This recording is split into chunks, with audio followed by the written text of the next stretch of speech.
best thing, so I decided to put up my own smoke clinic next to the one that I was working for. The money becomes whose? Then I decided, I also found out that when I put up my own smoke clinic, everybody else did the same. No guys came to do there. Because they thought, na biashara mzuri hapa. And there was competition. In life you get competition. And one day, I'm looking at a friend of mine, he was an old man, he's now dead. Now this man was about 70 years old, 68 to 70. And he was hypertensive and diabetic. And he was driving an old car that would not start. I did not have a car. He had a car that would not start. He was my mentor. Suddenly I realized that if I'm not careful, I'm going to end up like him one day. You understand? I have a question for everybody here. Who here knows a person who has been doing what you are doing but they are now retired? Do you know a person like that? Yes. Question, do you like the results they have? No. What makes you think you're not going to end up like them? Don't you think we have to change in a hurry? Yes. I do. And you see, life is about formula. So all you have to do is probably look at a person who has results that you want, follow what they do, you're going to get them. I decided to be open-minded. They told me, a friend of mine told me, there are these companies, and what they do is, they could not even tell, but you can make a lot of money. The sound of a lot of money is what drives me. And so what happened is, I went to the first company. Hey, for many years, did I make money? Not the money that I wanted. I went to the second company, because I thought obviously the first company was not doing very well. Did I make some money? I was able to earn up to 180,000 in 30 days. But then maintaining that kind of a business was a tall order. And then I decided these things don't work. And I decided to do other things. But I don't know what happens because part of what you're going to get in a setup like this, and by the way, I tell people, oh, okay, it's okay to pick people out there. But just a person, if I don't pick, come to 64, I don't want to be missing what you're saying here. So, the fact that you are into this kind of a setup, actually network marketing, there are trainings that I never got anywhere else. And I also, using those, I figured out it was hard to make serious income, especially passive, and I'll tell you what is passive income out there. And for that reason, I decided to give this a trial. And my friend, my upline, Job has been with this company for about 6 years. But I was with him in the first company and the second company, and we never made money. And he told me to come to this one. I did not want to do that. And one day he is, I'm seeing him on Facebook, and he's in China, he's in Hong Kong, he's getting cars from this company. Then when he called me, he said, Albert, come and look at this. I came. I was in the process of leaving the country. I was relocating. I came here, I listened forth from here, and Madam President, the top distributor in Africa of this company, was there. She told us a few things, but what I remember, even to date, 9 months ago, is she showed me a bank statement that was reading 80 million Kenya shillings in 11 months. Did the average, I saw that's about 8 million per month. Question, have you ever seen a person receiving a net of 8 million per month? No. You see, all of us have a first time. Then she dared me, she told me, Albert, I can hold your hand because you can do this. That's question number 2. Have you ever been dared by a millionaire? So I decided to take the dare, and I said, I'm working with you. And I started. I came here for money. So the first month, I made 6,500. That's not much money, is it? But trust me, I was comparing. The second month, I made 54,000. Now, in my mind, I'm comparing the first company ever. I made 20,000 in 8 months. So here, second month, I made what? The third month, I made 97,000. The highest I ever went with the first company was 120 in 8 years. You know, sometimes you have to compare life.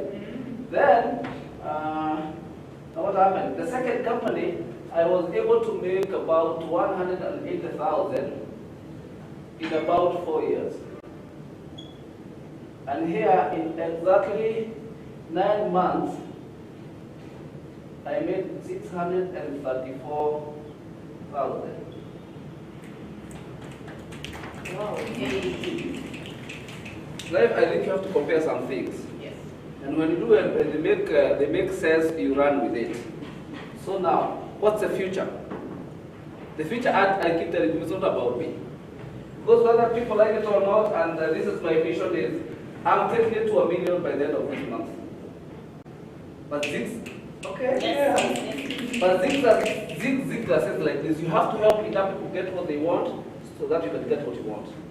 If you help enough people get what they want, you automatically get what you want. So it's not about my money. It's about the many people that are going to change their lives. We are living in very interesting times. Have you noticed that one? Everything they are calling what? COVID-19. You know that thing? Do you know the kitu tumesimamisha rege kabisa? Are you aware of that one? This one is worrying. Trust you me. The worrying bit is when they tell us we are going to live with it for the next several years. Now imagine imports stopped, salaries cut, people losing jobs, taskis closing down, and can you imagine the workforce whatever wapi? And then there is no end in sight. But I'll tell you some good news now.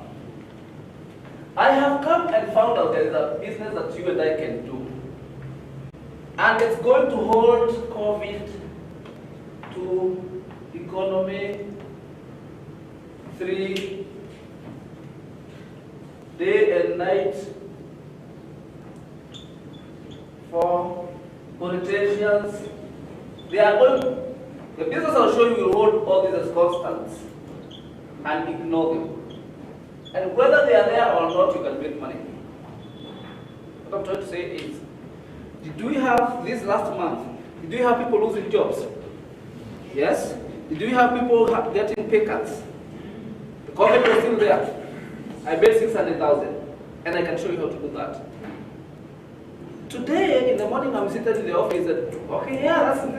I did this. So today in the morning, I'm sitting here and a guy is calling me from Ivasha, and this is my friend. He says, so what is happening with us here on Facebook and everywhere? He's telling me, Albert, he keeps not how just now, umeipeleka kabisa. Avinya. Then I'm telling me, yeah, that's true. Now we can do it together. Then he's telling me, you know here COVID in Naivasha. I'm telling him, what COVID? Unafikiri kwa Nairobi hakuna COVID? Hapo si ndio iko wazi. Hata tunaambiwa tusitoke Nairobi, tukae wapi? So he's coming here on Monday with about 5 people. And I keep telling people, it's about the mindset, guys. It's about how you look at things. If you order your mind to tell you all the reasons why you cannot succeed during COVID, it will give you those reasons. If you order your mind to give you all the reasons why you should succeed, it is going to give you those ones. Madam President keeps telling me, Madam Susan Onyancha, the President keeps telling me like this: we should never change the objective, only the strategy. So during this time, this year, 2020, because when I came in here, I decided I have to give this company at least 12 months. The year 2020, and I was looking to work with 20 people. And the initial vision was, I want to have these guys earning between 100,000 and 1 million Kenya shillings, above that every month. The year 2020. Then the other day, I was listening to a guy, I will remember his name, and he's working for NASA. He was working for NASA, and NASA is the research organization that sends people to space. And he was saying it takes the same effort to dream a small dream like it takes to dream a big dream. So for that reason, I removed that. And I said I'm looking for 20 people, the more the better, in the year 2020, who want to earn what? $1 million and above in their first 12 months. Question number 1. Do you think it's possible? Yes. Why? Because even the Bible says, as a man thinketh. Yes. Can I continue? Yes. So now I came in here, and I'll tell you what, I have about, in the area I'm going to talk to you about, I have some experience. Trust you me. And it's the hard way. I have had to go through a learning curve, and I'm going to save you that curve. of about 15 years. Do you know you don't have 15 years to waste? What you need are results right now. We say in life, you are going to make mistakes, but it's not necessarily you make the mistake. Learn from the mistakes of another person or the lesson and actually only do what applies, what works for you. So for that reason, I have under my belt about, from the year 2005, isn't that about 15 years? And that is experience. In an area people call network marketing. And what happened for me is when I decided to go into this area, I'm very curious, so I started reading books. I read one book after another, but when you're starting, you don't know about working on yourself. But later on, after I was through the first company and never made money, second company, I came across a book that was a compilation of the most successful network marketers around the world. And one guy was saying like this, you have to look for a good network marketing company with good products and good compensation plan. The problem I have with that one is this. Every company coming in says we are the best. Have you noticed that one? They also say we have the best what? Products. So there is this curve. The curve is when you have to get in one, then leave it and get to the other one, and leave it and get to the other one and do the comparison. But I have done that for you. So please don't go and start there. So I'm into this one and it's amazing. And I'll be telling you about a company that's very wonderful. But in a nutshell, I will tell you about a company that will give us what we call what? Wellness. Is in this health. And number two, this company, trust you me, about this industry, is going to make you have serious money. Finance. You can start with financial well-being. And if you are ambitious like me, you want to be financially free, financial freedom. You want to get there? Yes. And number three, there is the particular bit that is going to help you get there. It's called personal growth. A personal development. Now, this is never taught in a school. You understand? And this is what's been lacking with people around the world today. And before I start, this is where now I want my desk to be. Am I having my Facebook Live and YouTube Live audience ready and watching with me? So I officially welcome them to our session. We always do this. And I have friends watching from all over every time, and it's amazing. Every day, Monday, we get this place a little clean, then we can tell them what happens.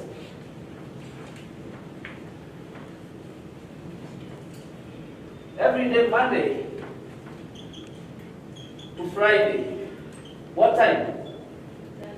10:30 on the dot, and you go for about 1 hour, maybe 2, depending on what we are doing then. What do we have here? Business opportunity, what? Presentation, consistently, we don't miss this one, Monday to Friday. Then every Monday, 5 to 6 p.m., what do we have?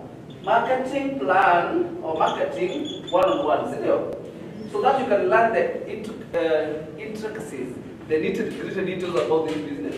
Then every Wednesday, 5 to 6 p.m., what do we have? Leadership, stroke, inspiration, stroke, all these things every day, Monday to Friday. This one we don't go on Facebook Live and YouTube Live, but the others we do. Making sense? Now, this is where I want to welcome my Facebook Live audience. They watch with us, and I've been receiving overwhelming feedback from these people, and they're excited. They're happy about what we are doing. It's making a. I know I can still. With the phone cover.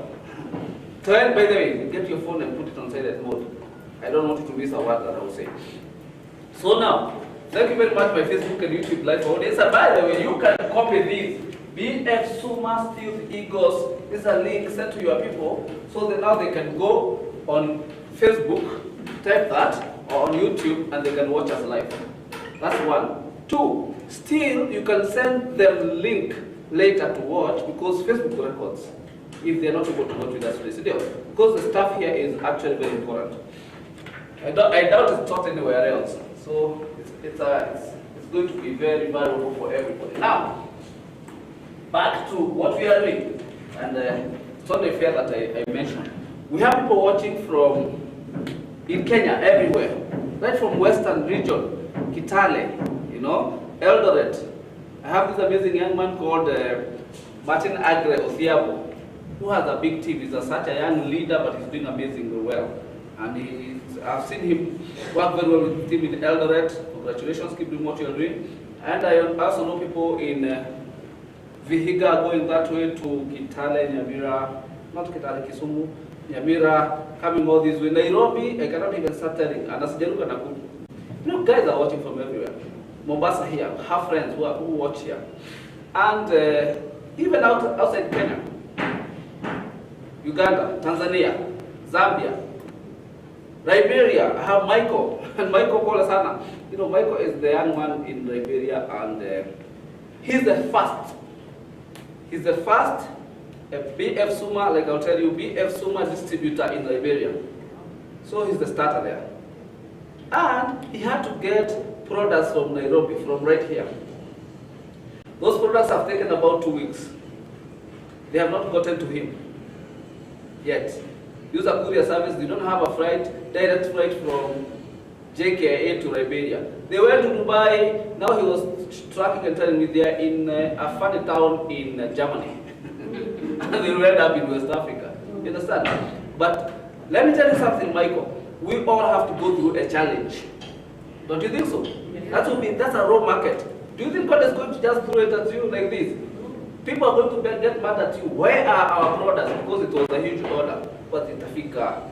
Then what we are doing is, of course, Michael will be working from people in Ghana.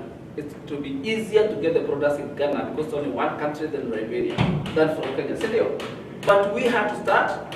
Sam, I'm trying to say congratulations and congratulations for the challenge. It's important for your growth. By the way, because people's skills. Do you know that probably this is the hardest Michael ever goes through? After this, it will be fun. So thank you very much for being with us. I have people watching from South Africa. Pastor Chris is in Pretoria. He'll be here, I think, very soon this month. And Jackie, where's Jackie? Jackie just left? Okay. Jackie should know that after this morning, we just registered a person in South Africa. I'm saying Pastor Chris just registered a person in South Africa today in Jackie's team. Let's appreciate that one. That's a big thing. And Kimani, did you register a person who is supposed to be and a person in Zimbabwe? And we don't have a company in Zimbabwe yet. Liberia not yet. Sierra Leone not yet. We are opening up the world. Do you understand? We have that power. Trust you me. And we have people watching from everywhere. Even in Qatar. I have guys watching there, and some of them are daring to come back and do this. They were doing this business. Now they are saying, I like what is happening, the frequency is good, they are coming back to do it in a big way. Congratulations, and karibu tufanye hiki. Fije, then I have people watching from Dubai, my friend, Bogwa, Gige, and I have people watching from, there's a guy in Portland, Oregon, and this guy is called James Gikoyo. And he's a very interesting guy. He does not sleep. So if we are not on Facebook Live, himself is on Facebook Live dancing. You can check him later. And he's a very interesting guy, he's my friend. And he always calls his friends from everywhere. Ohio, people from Seattle, and they are watching. Everybody is watching. And I actually always remember my family gives me dance here, and they watch a little before they sleep in St. Louis, Missouri. Everybody is watching this. It's going to be interesting. Now, wellness, finance, and personal growth. Personal growth is the one thing that is going to make you have a difference here. You understand? Everybody can do this, but you're going to need this one to make a difference. This team, the BF Steel Eagles team, I want and wish you to make a difference in the world. Do you understand? Yes. For you to do that one, I will tell you the secret. You need to work on yourself better. In some major areas, some of which you were talking about last night, who was here last evening? Okay, put it that, who got serious value for that one? You see, personal growth entails to know how to think. Why think? Because number one, even that whole book says, as a man thinketh, so he is. Then somewhere in the same book it says, I can do all Unfortunately, people don't do all this because the same Bible it says, "My people perish for lack of what?" When you have the knowledge, there's nothing you cannot become. Let me bring it home like this. This company I talk about, it has about 11 people. All of them earning over 1 million Kenya shillings every 30 days. But the company has thousands of people. But only 11 are millionaires. And then I want to ask you, is it that the thousands don't want to earn the million? Is it that one?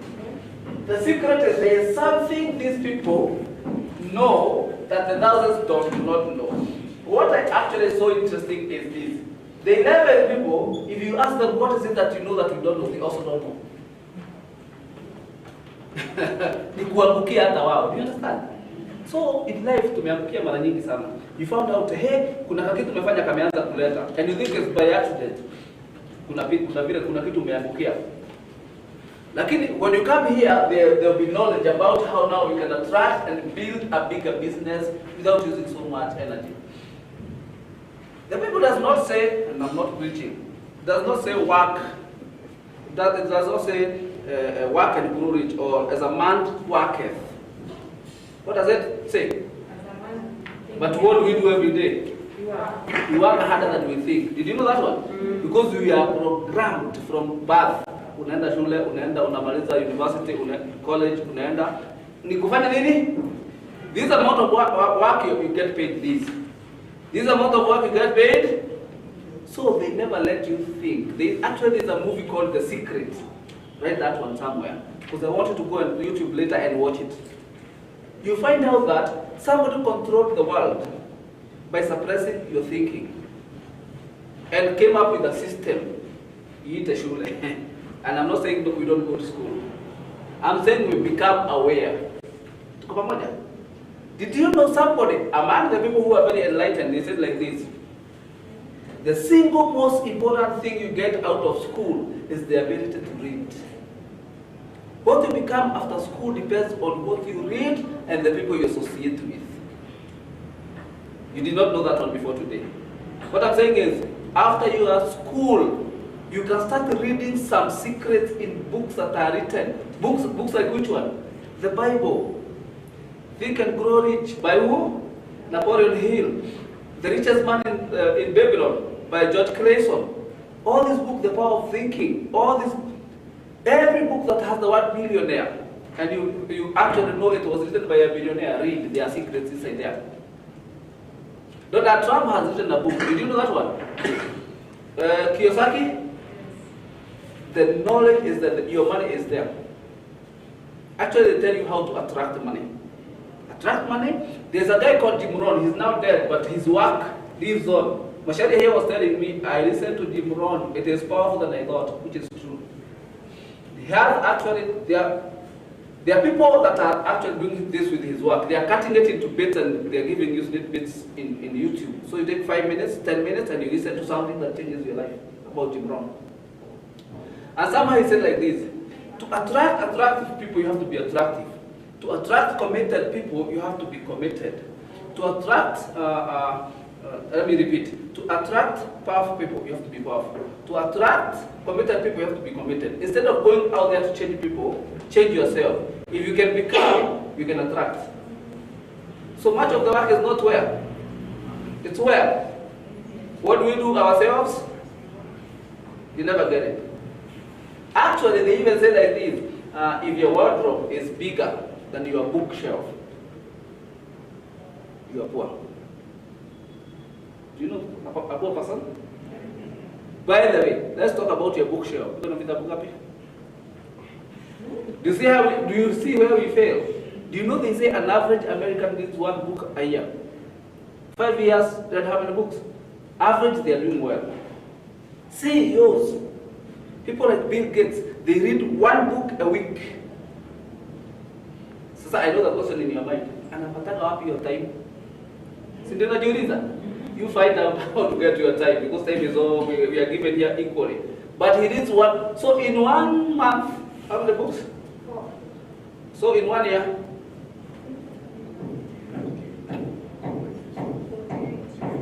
Can you imagine the knowledge that is inside there? This guy, This guy doesn't have to work so much. He can order the universe to actually work for him. He will always make money. So finally I tell people like this, did you know this way? I'm talking about this one because after this I'll talk about this one in a hurry. And I'm saying like this, did you know that 96 to 97% of all money being earned in the world is only earned by 3% of the world population?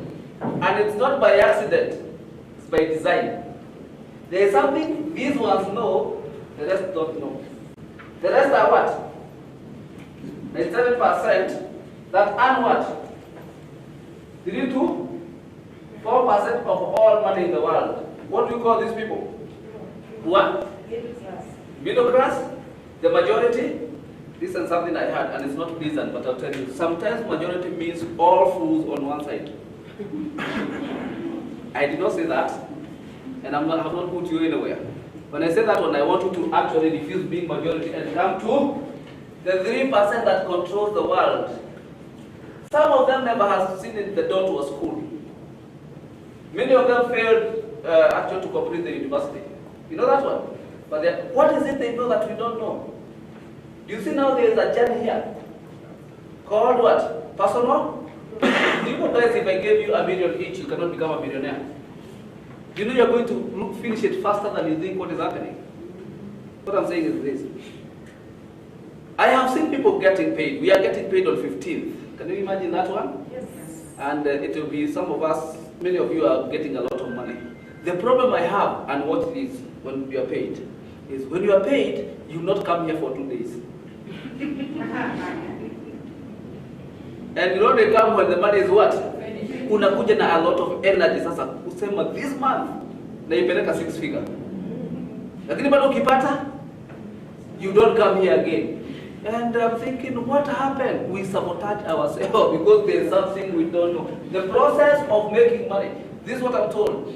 If you're able to make 1 million, you'll always make the million. So it's not the money, it's the process. The moment you're able to make 2 million, you have worked on yourself, you're able to attract 2 million anywhere. Whether it's in farming, in network marketing, in any business, you'll be able to do that. That's why I've seen, I have my uncle, and my uncle has made so much money, then lost all of it, then made it back. Have you seen somebody go through that stuff? Why is that? Lakini wengine tunafanya nini? Unapata people come here, I'll show you what they do. I teach them how to make money, they make 50,000. They go open a business. Kwa hata before they wananiambia kabisa nikipata 100,000 nafungua biashara. Nauliza kwa nini?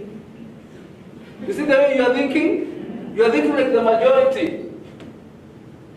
This is a business, very serious, because much of the work is inside here.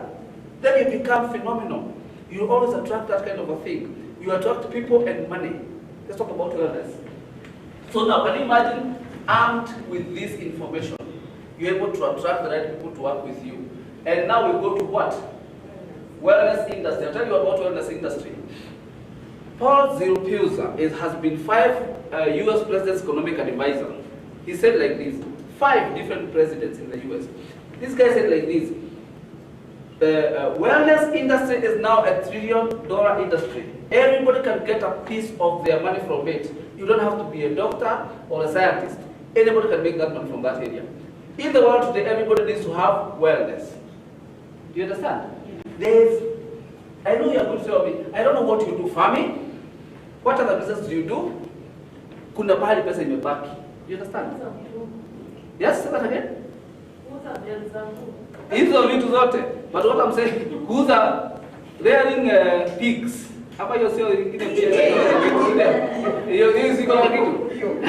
But what I'm trying to say is this. Kuna pahali pesa imebaki. That's number 1. Number 2, you and I should be looking at a place whereby we can build passive income. I want you to understand the word what? Passive. And when I say passive, I also want you to be very careful, because people are going to come to you and tell you, I can show you how to earn passive income, and they are scolding you.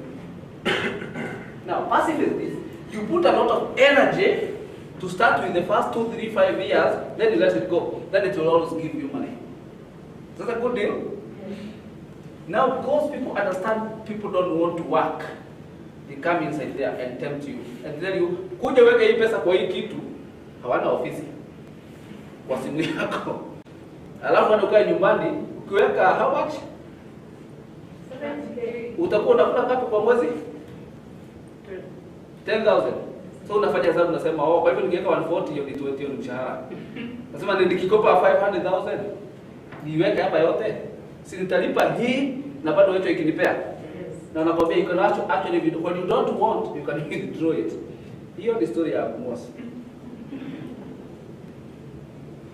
Let me tell you this story kwa sababu najua hujui.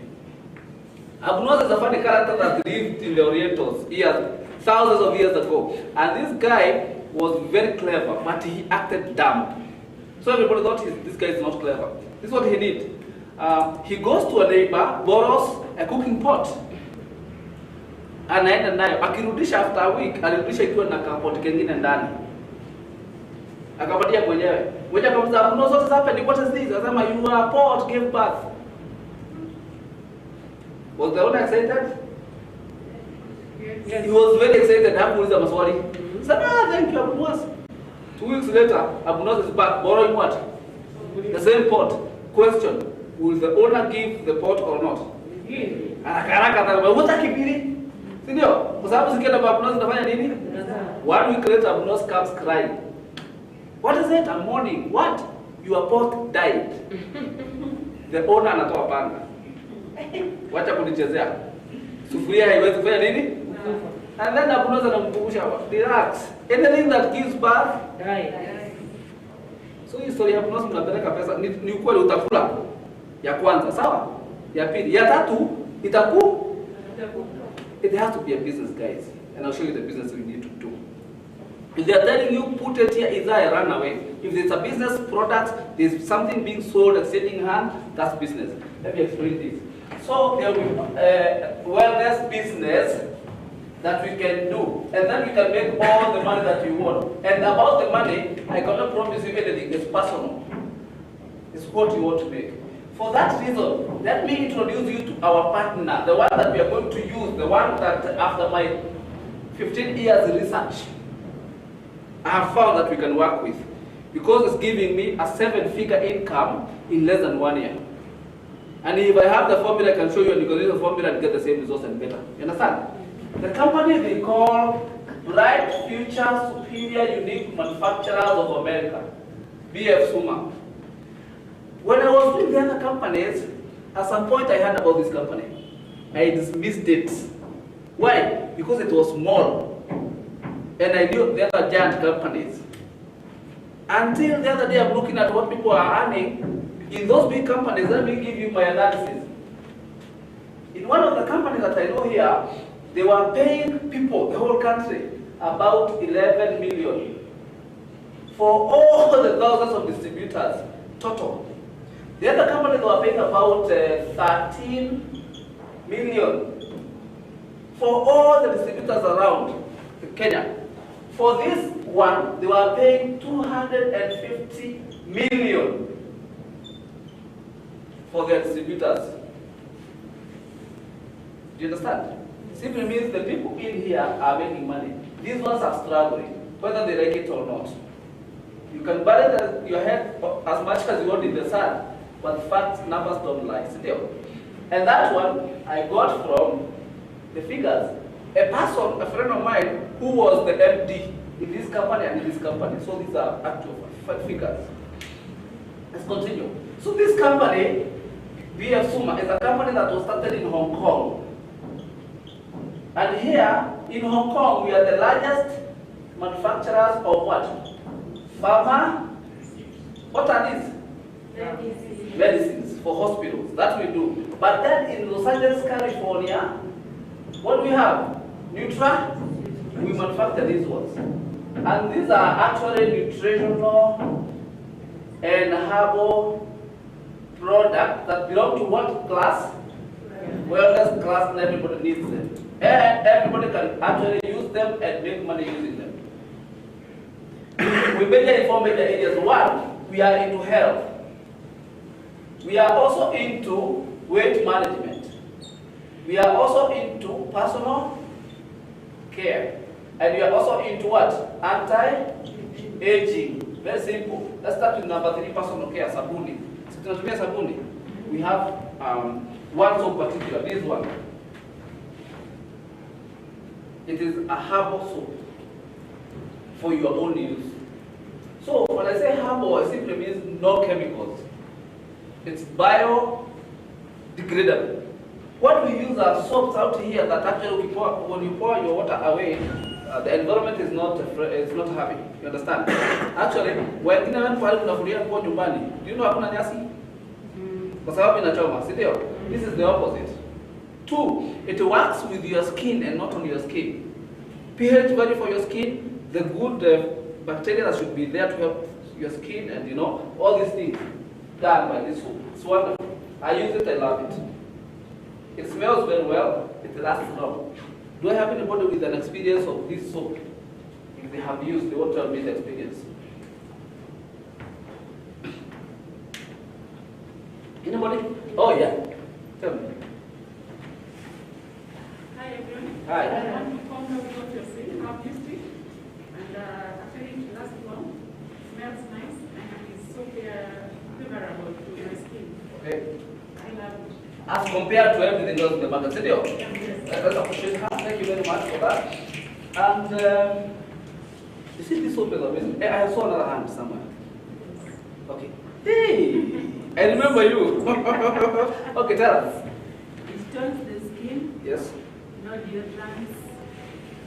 You smell nice all the way, and I remember how your skin was looking like. Do you have that photo? We are going to do a before and after photo. You were not looking like that. I remember you coming here. And what I'm trying to say is the product is nice, you know. And good is good. You don't have to give stories. You just have to see the results. Okay. We also have Dawa Yameno, Dr. T.S. I love the tube. It's huge. It's big, and it goes a long way. It gives you fresh breath. The bleeding gums, that stops. Oversensitive teeth, you know the hypersensitivity, until we have to use the other one in the chemist. This all takes it away. It's amazing. We also have something like Pure Well. I have my friend here, Kimani Wanderi. Some people are asking me, when do we do a demonstration about our Pure Well? There will be Mr. Kimani, there will be Katrina, and there will be somebody else. We need to do that one in a hurry. When we started, because there's popular demand for this. Early next week. Early next week. Yes? Tuesday. Tuesday. No, after Tuesday. Because Tuesday is the doctor's day. Tuesday you have the doctor. Remember that? So after Tuesday. No, let us do it on Monday after the DOP. Those who are interested to come there. We are requesting a little time because there are people. It's okay, I understand. This is what we can do. Because we have the doctor on Tuesday, then we can do a combination of very nice thing on Monday. See there? We do the demonstration about our Pure Well. People see how they can filter their water in their house, and then we do the business. Is that okay? Because another health talk like today, and we have the doctor on Tuesday, see, that can still work for us. Yes. So Monday it is. So call everybody and they come and see about our water purifier. You want to see how it works. It will also be live on Facebook.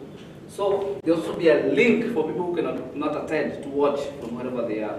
That is good. Okay. That is personal care. Many products, it's a tip of the iceberg. Let's talk about anti-aging. Who would like to look younger for longer? And I know the methods you guys use because you've told me one too many times. Wewe peke yako. Wengine wanatumia tu. What I do is they get avocado, na hii nimeambiwa tu hapa. Hapa kana najua the formula. Always doing how much of it. Avocado inakuwa ngapi by the way? 20. No. 50. How many do you have to use? Moja tu. Oh, kamoja tu. What size? Okay. And then you blend it with the eggs. How many eggs? 2. Yeah, okay, mbili. 1 avocado to 2 eggs in a bowl, and you blend. Yes. And then you do what? Eat. You apply on the skin. Yes. Overnight. No. Are you serious? So how long does it take? What I'm trying to say is nobody has the formula exactly. Hata wewe sikusikia ndio ulifanya hivyo. Okay, does it work? Well, it would work a little because it's natural. And there are some things in the egg that will try to make your skin feel like it's a little tight. See deal? And for that reason, there is a big market. Everybody is looking to look good every time. And mpaka hapo kuna biashara imewekwa, kuna vitu zinauzwa down here and they are dangerous. You use them on your skin, you look like you're looking good. Then you have a very bad skin damage. See deal? The only way we know how to make you look younger for longer, glowing skin, is medically, is to balance your hormones, and number two, to actually cleanse your colon. So hormones and clean GIT. When these are imbalanced, we are going to see it on your skin. When we have stuff carried in your colon, we are going to see it in your skin. And especially the hormones I'm talking about for everyone of us is reproductive what? Hormones, like estrogen and progesterone. And this will become irregular and you have problems. What do we use for this here? Ladies? Feminagy, Nayunzi.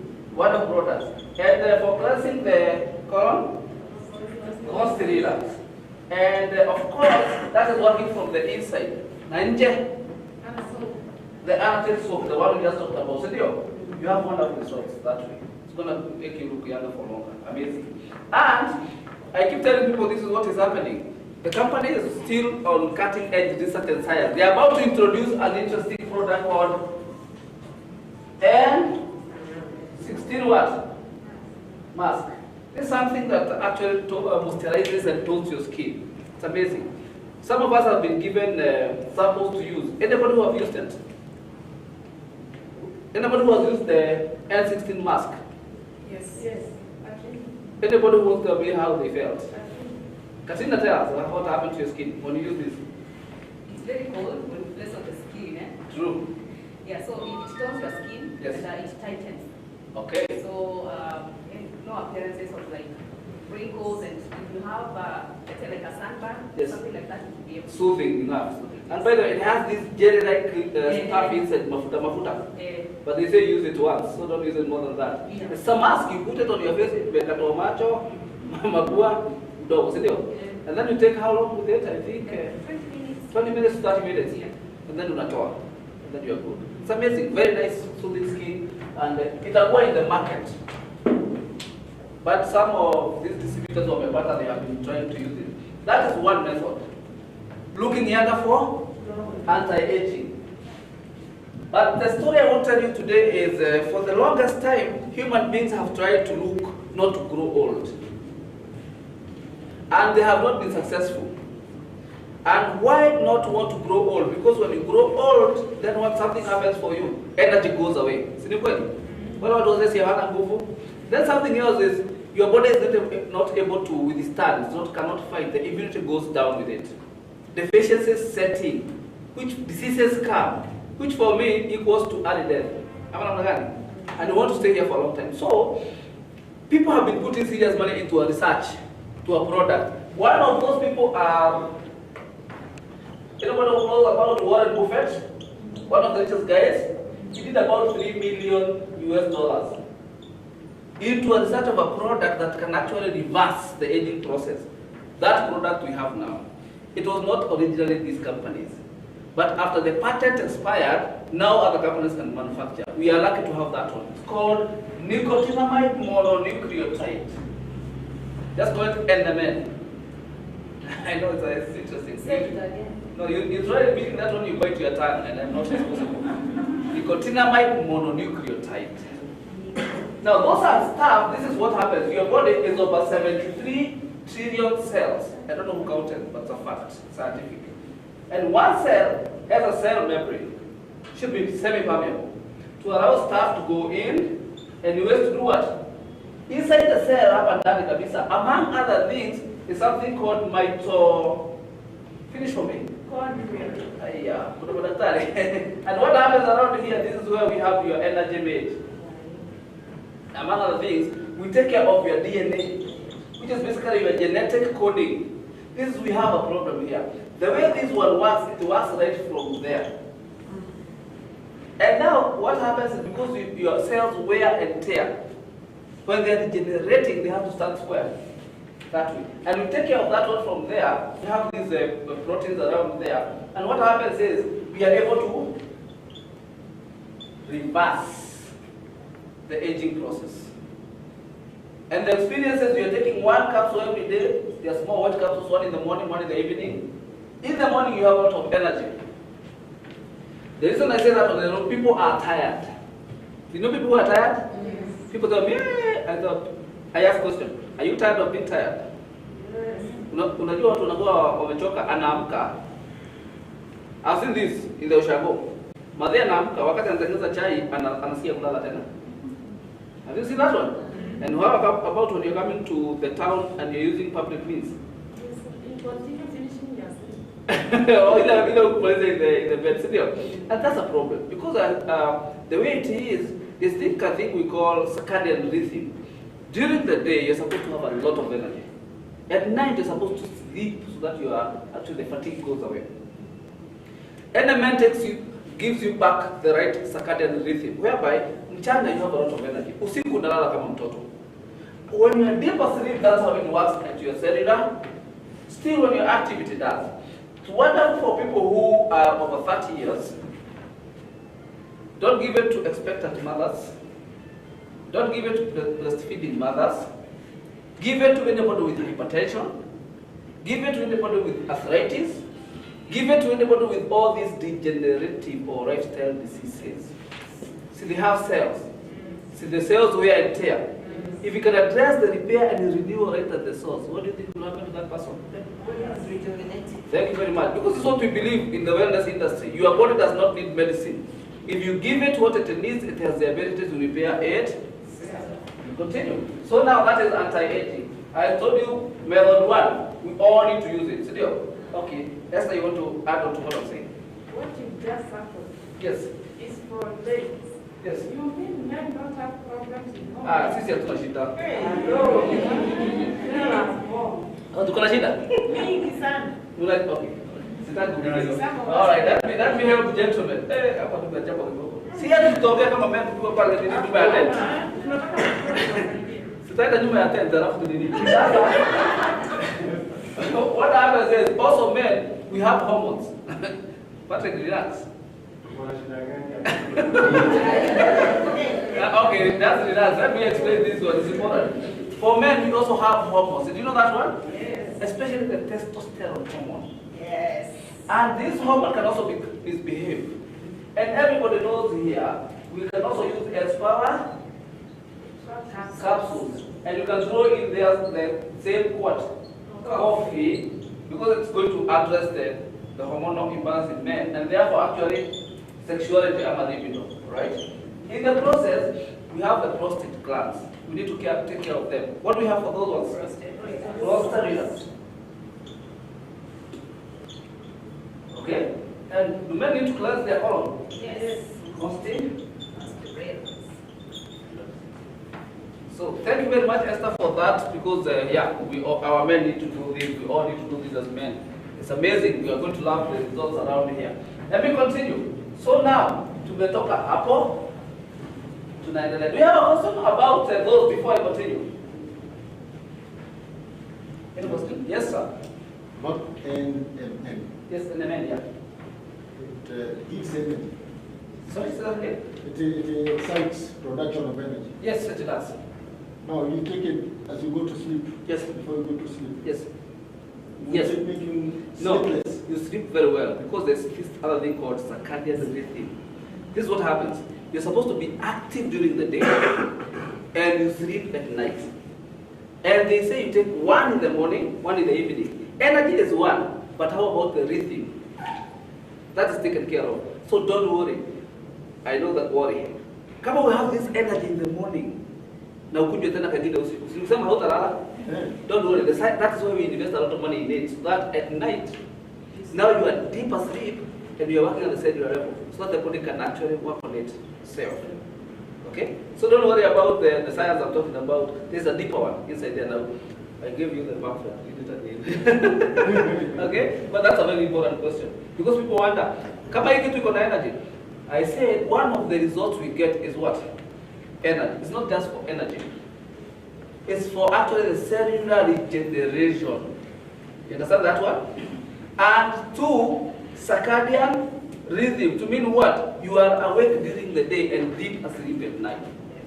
That's part of that program right there. Yes? What is the effect if you take 2 in the morning?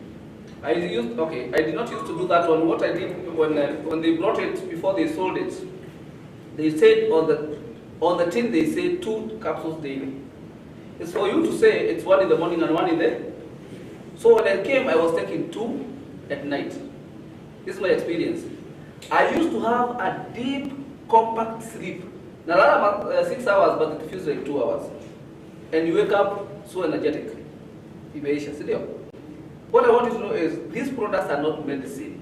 They're not toxic. They never give you side effects, okay? But for that reason, because of that thing I'm just talking about, the circadian rhythm, you want to be active during the day and sleep at night, then take as prescribed. 1 in the morning, 1 in the evening. But if you took 1, 2, the same time, nothing much happens. We just enjoy. Question. Yes. You see the economy now is changing. Yes. 4 hours. Yes. So we have 4 hours at night. Yes. And sometimes the rest during the day. Yes. So what will happen if they take the at the night because they are going to work? Yes. And the same NMM, they take it in the morning when they are going to sleep. Just what? NMN is not a sedative. It should have answered all your questions now. It is not a medicine to make you sleep. No. It's something that you introduce in the body so that when you go to sleep, you have quality sleep. If you decide not to sleep, then you will the same. Making sense? Yes. So it's not a what? It's not a Sio valium, either watu wanakunywa ama ile daktari anakupea ndio ulale. No. This is the deal. Give it to the body takes care of itself. The way it does, it has its own way, biological, whereby unalala usiku na mchana uko awake. But for people who are, if you've been doing these funny shifts, even for especially the medics and the policemen and all these people, the thing that we get worried about is exactly what I'm talking about, the circadian rhythm, whereby now, ukifanya kazi for 1 week na umekuwa ukichapa kazi usiku. Si mwili inakataa sasa inakuta, now you are sleeping during the day and now you are awake at night. Sindio? Until you put it back after some time to how it was used to be. So that's the work of the body itself. Okay? So don't worry. Sio kusema ati ukikunywa ndio utalala. Si pia wewe unalala kama unzumi. It's not a sedative. I hope I've made you understand. Okay. Any other?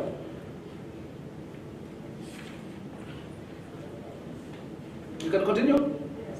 Okay. Thank you. So the other one I want to talk about, I want us to talk about some weight issues here. But let's talk about this kidogo. Health. And I want everybody to deal with health.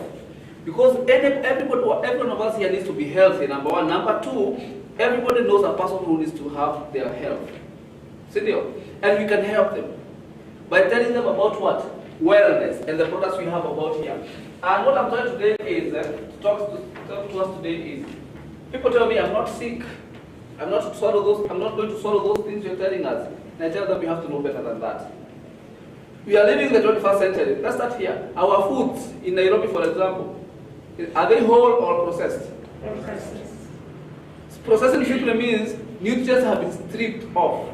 If you stay in Nairobi for 20 years, your food has been lacking something. You have a condition called deficiency. Is something what? Lacking. When that happens, then this is the deal. For example, if you're lacking calcium, what will happen to your bones? They become weak and brittle. Another condition sets in like rheumatism and arthritis. If you've been lacking fruits and vegetables, what happens to the ability to fight diseases? It goes, then you're always sick. You understand what I'm saying? For that reason, that's one. Two, there are diseases that come because of lifestyle. Of course, the food, and now we make some money, so you're always in your small car, no exercise. So what happens? We have this we call lifestyle diseases. You know those ones? And others are called degenerative because of age and the deficiencies. And one of them would be the heart health has a problem. Did we have Dr. Haidi the other day talking to us about this one? You could also be having issues with your bones.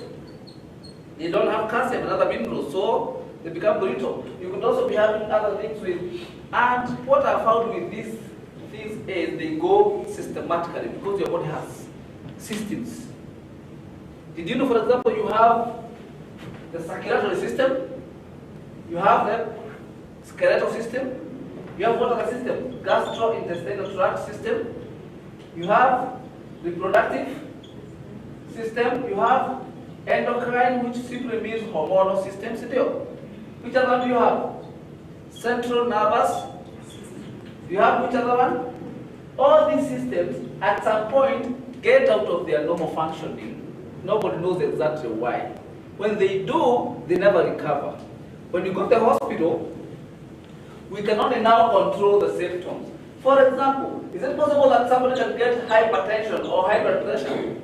And the pressure is now at probably 160, 100, which is bad, because we should be in the areas of 120, 80. What do we do around here? We give you some med pills to keep taking so that you can maintain the pressure here. Because if it goes beyond here, stroke is coming. Your heart can seize. All these problems. Do you understand? Your kidney can fail. For that reason, do you see now you always take these pills? The pills we give you in the hospital are not supposed to actually finish the condition. They're supposed to control it. Let's talk about sugar metabolism. That is called what? Diabetes. Now, did you know, guys, that all of us have sugar? Let me try and make you understand this. Are we advised to take a balanced diet? We should tell me the primary one. They should be having what? Carbohydrates, proteins, vitamins. Sometimes that's how we write carbohydrates. Proteins are also called them amino acids. How else do you know? I know. It's important to know. And about this one. Now, let's talk about, when we talk about proteins, they're supposed to be what? What kind of foods? Body building foods. Why? Because your body is cells. They wear and tear. Therefore, they need repair and renewal. So we take the protein, especially the plant protein. And a protein should contain the 22 amino. These are the actual building blocks for the cells. Let's come to vitamins and proteins. These are supposed to be what? Isn't it protective? Yes. Isn't this what you're talking about? Immunity. Nguvu ya kupigana na magonjwa, si ndio? How about carbohydrates? They are supposed to be energy giving nguvu, which you need every day. I have a question for you. Which part of your body needs the highest amount of energy or sugar? The heart. One? The brain. The brain. Thank you. You got it right. Wow. Yeah, you did. Actually, haven't you seen yule mtu anashinda kwa ofisi akifanya very tedious work, gets more tired than mtu ameshinda akichukua? Hata wewe hujai fikiria hivyo, ukasikia you are so tired, you are worn out. Because of what? Don't worry about that one. I'll explain further. But this is the deal. Do you know when we take the carbohydrates, inaingia kwa mwili for digested, it's put in the blood system in form of sugar. Especially sugar, glucose. And then this is the deal. When you are hungry, na tunachukua damu yako tunaangalia hiyo sukari, tunasema inapaswa kuwa around 2. We say 2 millimoles per liter. And when you have eaten, 1 hour after you've eaten, it's supposed to be what? 7. Thereabout. We say millimoles per liter. Don't worry about that one, but 2 to 7.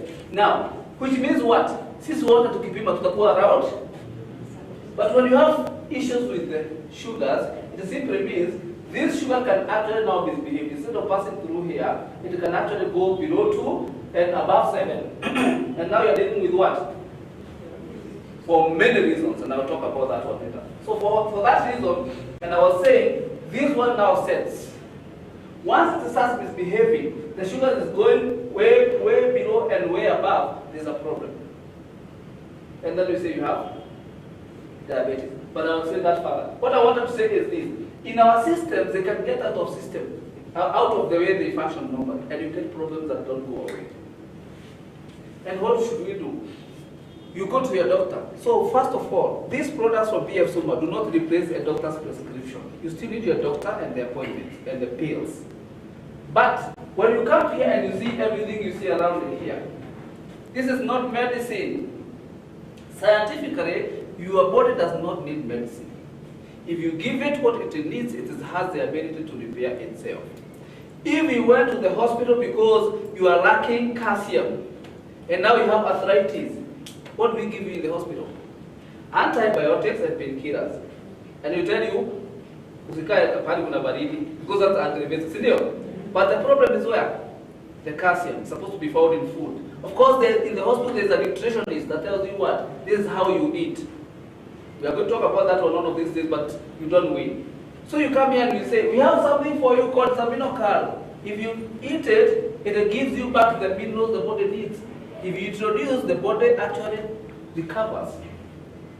But in the process of recovering, you don't throw away the doctor's prescription. You still need them to keep the conditions in check. Making sense? Yes. Let me tell you this. Let's say you have high blood pressure because probably for the longest you've been eating a lot of fats and therefore your vessels are clogged. So there is resistance here when your blood is pushed. And the pressure goes what? And what is the issue here? The cholesterol, bad cholesterol. But when you go to the hospital, what do you give you? A blood thinner. What does it do? Inakusaidia ipitia wapi? When you start taking the pills, the blood gains what you call viscosity. Inakuwa heavier. So again, you have to keep taking that one. But you come in here and tell you what? Keep the doctor's prescription because you need to keep it safe. You understand? Let me give you easy. That's it. Because we know it fights and eats away the cholesterol. So 1 or 2 or 3 months later, you don't have what? The cholesterol, and the blood can flow freely. And the doctor nakupima nakwambia, now the pressure is here. The doctor starts reducing the medicines. You understand? Is that healing? We don't have what we have here in the hospital. That is why I want to recognize a hospital like the Arise Hospital in Kamakis. Arise Hospital has been voted #1 private hospital in Kiambu. Arise Hospital now has a department called Wellness. The top doctor, Dr. Kaindi, is actually a specialist in lifestyle diseases. And these are the things that are killing so many people and we don't have solutions. We cannot control them in the hospital. But we have seen that when you introduce our products here, the body starts to recover itself. You understand? Let's talk about this one. Because that is the topic of Tuesday and going forward. And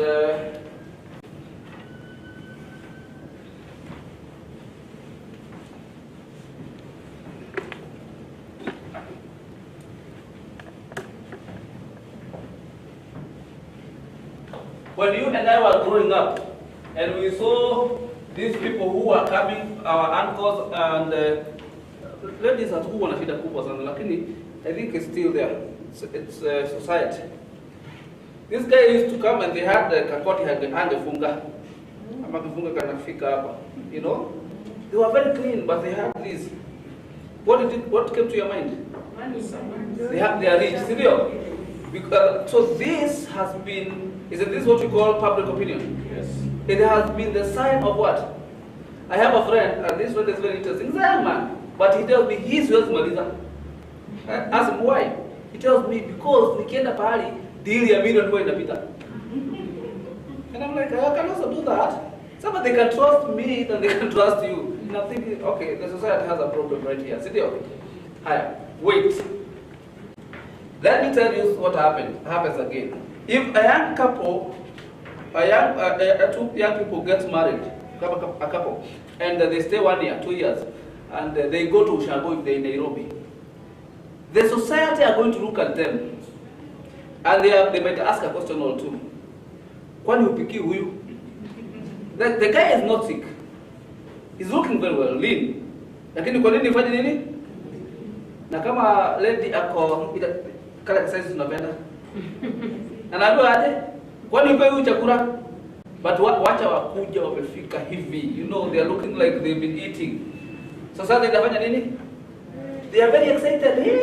And then, okay. This is the deal. We have this body mass index. This is going to replace these other formula called in the society. I want to warn you not to follow that formula. Of what? The society and continue upiki huyu. This one goes like this. If you take your weight in kgs and divide by your height in meters, and you square that one, you should get some answer. For example, let's say you are 70 kgs and you're 1.4 times 1 point. You should get some answers. If you get below 18.5, you are what? Underweight. It is not good. Now that ukienda nyumbani sasa wata-complain kabisa. If you are between, if you find out between 18.5 and 25, what are you? No, if you are between 25 and 30, what are you? Overweight. Now, this one looks okay, but trust you me, it is a time bomb. Actually, if you are young and you have this, no problem. You're okay. And I have many of those guys, my friends, many of them are there. They put on these t-shirts on weekends. Have you seen them? Na t-shirt kameshikilia kila kitu in one place. Sindio? Compact. 6 packs in one. Have you seen that one? Nyama is looking like they are driving nice cars and they are eating a lot of nyama every day. Sindio? Now, I have a problem when they are now 50 and 60. Problem is coming. Actually, if they actually get to about 50, the obvious one I get is gout. Let's start there for my friends. Have you seen the way they go to sleep and suddenly ile kidole kubwa haitaki kuota na blanket?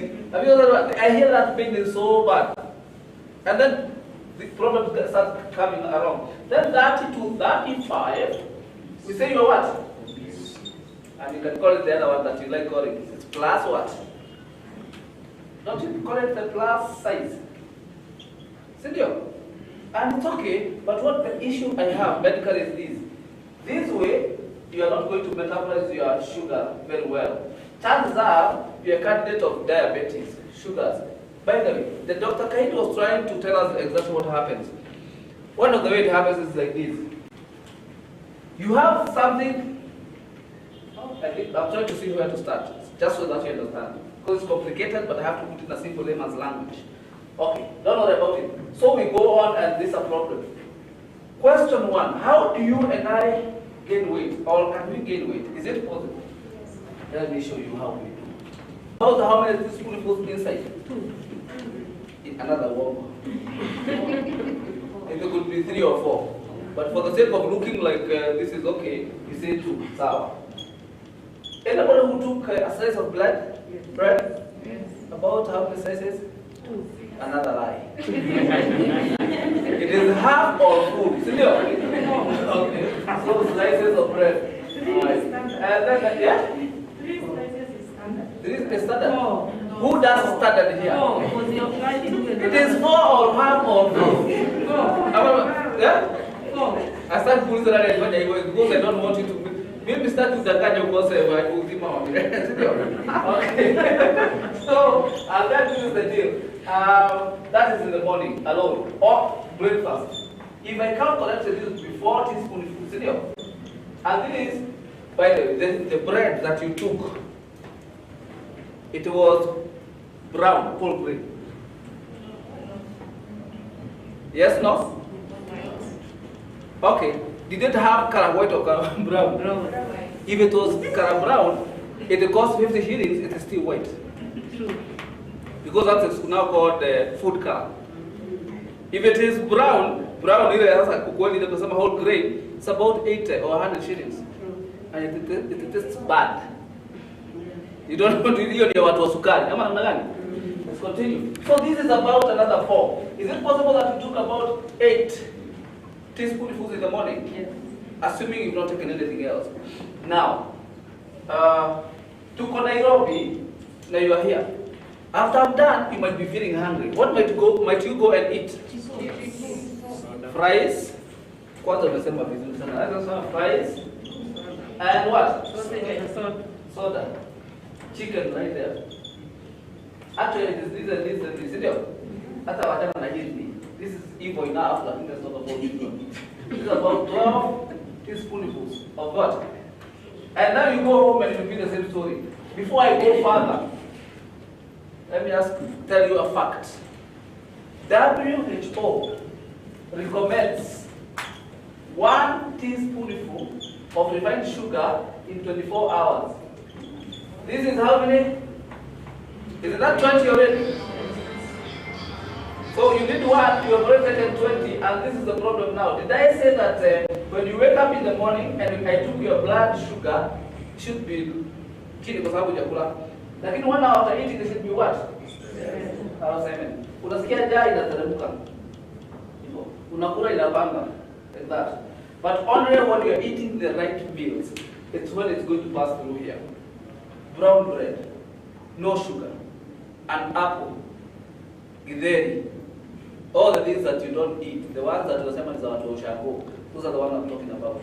What do we do around here? Sugar hapa inaamka ikiwa hapa, inapanda inaruka sapa, because this is too much, sio? Ikipita sapa, you have this thing that God created in you called the pancreas. That pancreas is a gland. What it does is it produces a very interesting hormone called what? Insulin. Insulin hormone is a body self-correction mechanism. It catches the extra sugar here. Why? Because excess sugar in your system is dangerous. What could be the dangers? 1, it stains your brain. And now, you have these problems, 2 problems, major ones. 1, you start forgetting things. Have you seen people forget things?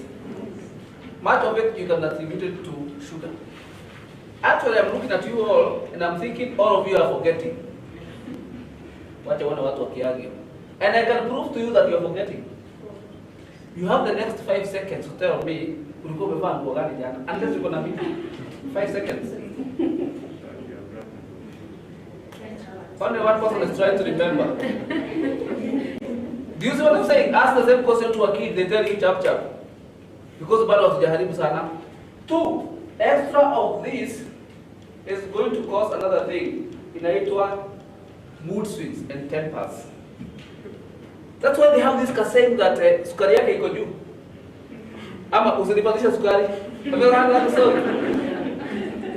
The idea is ikiwa juu we have problems, so it can also do other things. It can actually stain the retina of your eye. And then suddenly, you cannot see very well. Then one day, you are blind. Now what happened? You can become blind. Because, have you seen people with diabetes become blind? Yes. It can actually cause problems with your liver. And you have a condition called cirrhosis, and you are dying now. You can even get, one of the complications of these sugars for many years is kidney failure. You understand? This is bad. Because of that reason, insulin is produced by the pancreas to capture the excess sugar that is very dangerous. That's how dangerous sugar is, and convert it to something called what? Glycogen, which is basically what? Fat. And the body stores. Now it is storing in the morning, and the disaster I have with these sugars is inapandaga na huwa inaanguka the same way, na inaanguka way below 2. So when you eat, for example, have you ever experienced this one? You take soda, and you have instant good feeling. Less than 30 minutes later, you are too hungry. Unasikia mpaka you can puke. Have you felt like that one? Because the sugar spikes, and then insulin works, and it falls way below. And if you're not careful here, unaweza faint. Then what do? The usual thing, unatafuta peremende, chocolate, biscuit, another soda. And then by the time you feel the saba, what do? And then again, sasa unasikia kama utaanguka.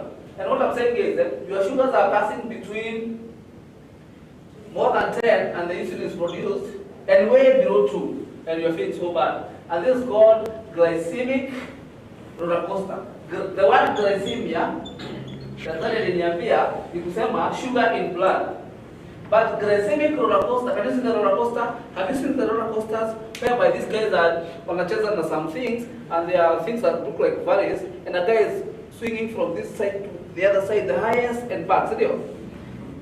It should be gentle, should pass between 207 full like that. But this is going to wait. The body goes into what we call storing mode. The body is storing all the fat because of the lifestyle, the eating habits. And that's one of the way we gain weight. Two things can make you gain weight. One is sugar, the other one is fat, trans fats. I have a question for you. Between sugar and the fat, which one do you think is more dangerous? Sugar is more dangerous. That's one way we gain weight. Okay, there are others. For example, if you have hormonal imbalances, that could contribute to some weight. If you have a disease, that could contribute to some weight, to some fats. Now, it could go and go. And by the way, look at it this way. This is how we're eating. Then, for strange reasons, there's a class of people. Isn't this what Esther told me they called the middle class? They have their own way of doing things. Weekends, lazima kuwe na kanyama. If they're my age, lazima wafanye nini? Wateremshe. You understand? So this one is actually constant. Now, this is when now you are 90 kgs. And now you want to cut the weight. Because when you do your body mass index, you're supposed to be 72 kgs. So how many kgs to cut? That's a lot, isn't it? Now, first of all, psychology kicks in, psychology right here. And unasema nitakata, utaki kuja hapa, nitakata kidogo because sasa wewe umezoea hili yako, you own it. Have you noticed that one? Sema sasa nikikata watu watasema nini? I watasema mimi mgonjwa wacha nikae na tuna. So you are here and you have diabetes coming. And by the way, talk of this diabetes now, how does it come? Did I talk about the insulin?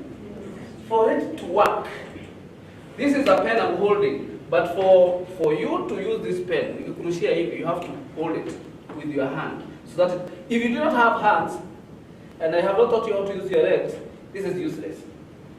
Making sense?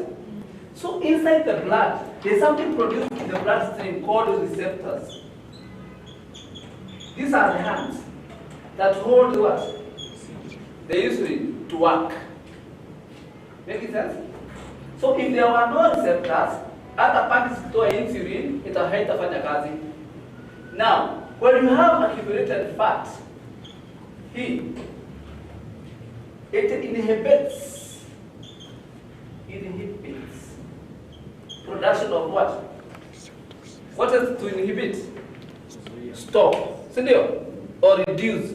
So it simply means when the fat gets up, the receptors are not produced. So even when you take your sugars and the body produces insulin, it's useless. Haitafanya kazi kwa sababu hakuna nini? Ambazo zimekataa kutoka kwa sababu ya nini? Do you see one problem leads to another one? That's automatically diabetes. And you cannot win with that one until now. Si lazima we take care of the insulin. I mean of the fats. Sasa itabidi tu kama sugars, itabidi sasa tupea kujuna. That is the simplest association between fat and diabetes. There are others. So, but you see, apart from the weight, diabetes is your candidate. Two, and this was explained very well by a doctor here. When you are supposed to be 72 and you are now 90, it simply means your body is bigger. You get? Our body needs good circulation of blood, doesn't it? Which means now you need more vascular network, blood vessels, to reach those areas. The heart is the same, the blood is the same, but now we have extended. And he gave an example which is very interesting. He said like this: assume you have a water pump. Can you know a water pump? And you have a 1 acre piece that you are pumping the water to irrigate. Then you get equal 2 acres, but it did not change the water pump. Do you see kitu itachoka inaitwa roho? That's number one. Two, hii ni mafuta, si ndio? Which means hii mafuta bado haiko nje peke yake, iko mpaka ndani ya dishi. It clogs. And the pressure automatically does what? See their lifestyle diseases. Now, the story I have for you today, and I finish, is this. When you gain a kg or two of fat, it's very hard to let it go. You hardly ever go. And we actually advise ourselves. And we tell ourselves, I'm going to cut this weight. What unajiita kakutana wewe mwenyewe? Unasema hii mafuta itaenda. And then, and you have this home remedy, home methods. Tunatumia one. Method moja ya kupata mafuta ile unajua sana kutoka nyumbani. Skipping meals. Nianzieni na ile ingine obvious. Hot water. That is an expert in weight loss. Plus lemon, plus cinnamon, plus what else? Okay, I have a big question. That's so that I want to understand this formula. Imagine that I go what degrees? How hot? Very hot. Yeah, my tongue can manage. Okay, tunapima na tani. Yes. Okay. All right, now, and then, okay, explain for me the science. I'm a scientist myself. I want to know the science. So why are you taking hot water to cut weight? Kuyeyusha. Scientifically, that's what I understand. It is to melt. Yes. Okay? Melt the fat. And what is the work of lemon? Catalyst. Make it flow through. Or to speed down the process of melting Crispy. the fat. Make it crispy. Okay, let me understand this. So now, you in your expertise and knowledge is the fat that you're going to melt is inside the stomach. And this one is going to help, and the water is hot enough to melt the fat in your stomach. Who was your science teacher? That is wasted money and time. Number two, hiyo ni pesa kulitupa. Ya pili ni hii, ati did I say he is skipping meals? Yes. And by the way, do you know this makes a lot of sense? Anybody can think like that. It's like, nobody can put now I'm 80, I need to be 72. So what do? I've been taking breakfast, lunch, and supper. So I cancel what? Why? What is informing that one? The information is we gain weight because of eating. See there? So the solution is to stop eating. Mistake. Let me now give you a scientific fact. When you take this to cut weight, actually this is very good to actually for your skin and digestion and elimination and appetite. It has zero to do with fats. Do you understand? Yeah. Two, now you are stuffing. Actually, the best one is stuffing. I call it what you mean. It is stuffing here, scientifically. Now let me explain something you did not know. You don't gain weight because of eating only. You gain weight because of eating the wrong meals. The solution is not to stop eating. It's to continue eating the right meals in the right frequency. This is how it works. When you take your breakfast, ideally, scientifically, sometimes take breakfast, Sunday hivi, a mini meal. It should be a cup of something, water, an apple, lunch, another mini meal, and then what? Then because we're in Africa, what do we do? And lunch? Na tunasema sisi sio wazungu, si ndio? Okay, no worries. So, what is the science? When you eat whatever you eat for breakfast, the body will metabolize. So that you break it down. Because you're going to eat, when you eat lunch, the body is going to metabolize again because you're going to eat. When you take the supper, the body burns it down at night because morning there will be. That's how it works. When you stop eating, for example, this, you advise yourself. The first day, the body knows, there was nothing. The second day. By the third day, the body knows this person is not taking what? it adapts. Your body will always adapt to cover for the loss. So it starts storing everything you are taking for and everything you are taking for. So two things are going to happen. It simply means you are going to get so hungry every time because you missed this one. Why? First of all, when you store, have you seen the way you become bigger, the hungrier you become? Have you noticed that one? So that when you're eating, you can eat a lot, really. That's number one. Two, because now you've been storing everything here, after, let's say you were now 90, you needed to be 72. After 30 days, you'll be like 99 kgs. But no energy. And you're always tired. Have you noticed that one? It is not to starve yourself.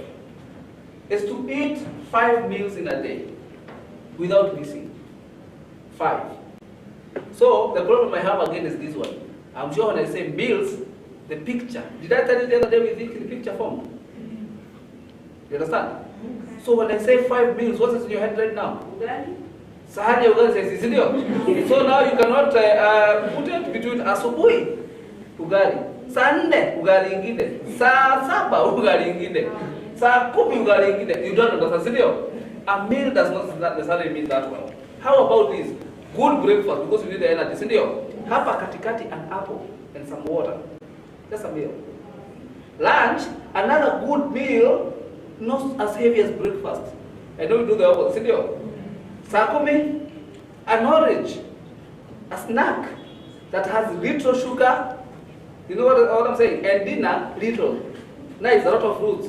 And you sleep, and you wake up hungry and you eat again because you need the energy for the day. We do the opposite around here. In the morning, 4 slices. Did I hear 4? 4 slices, isn't it? Saa 4, 0. Saa 7 hapa, coffee. Situko hapa ni coffee tu?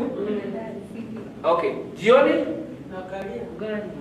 Bas, ndio sasa kukula. Kwanza wanaume tunasema unapea mwanaume rice jioni. Apewa nini? Ugali. We are doing it is dangerous. We are going to have problems. You understand? So when you come around here, we have a program called what? Suma Fit program. Now, this program retrains your body. It's a habit-forming program. How does it work? In a very, very simple way. This is how it works.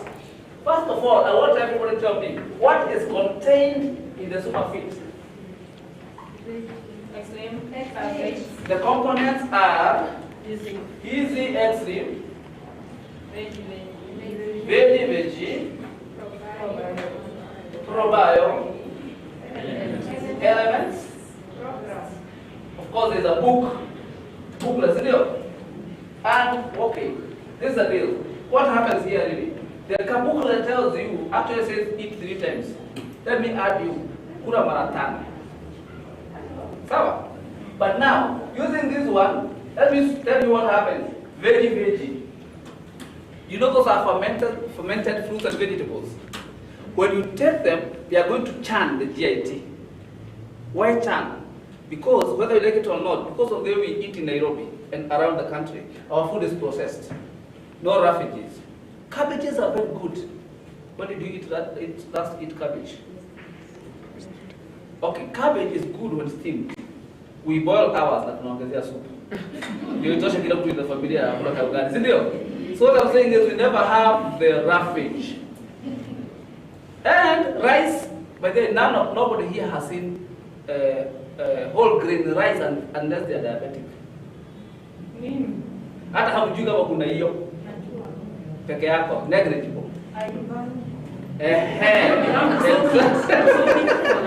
Yes? You have to soak it for the whole day. You have to soak it Yes. ikuwa soft. Ndio ikule, si ndio? Pick it. Yes. I'll give a lesson on how to cook brown rice. Thank you. Next time you are coming here, I think let's appreciate her. I mean, sio kutumia tu vitu situkula tujaribu kukula vizuri. Because look at it this way. Did I tell you that can I try my artistic skills here?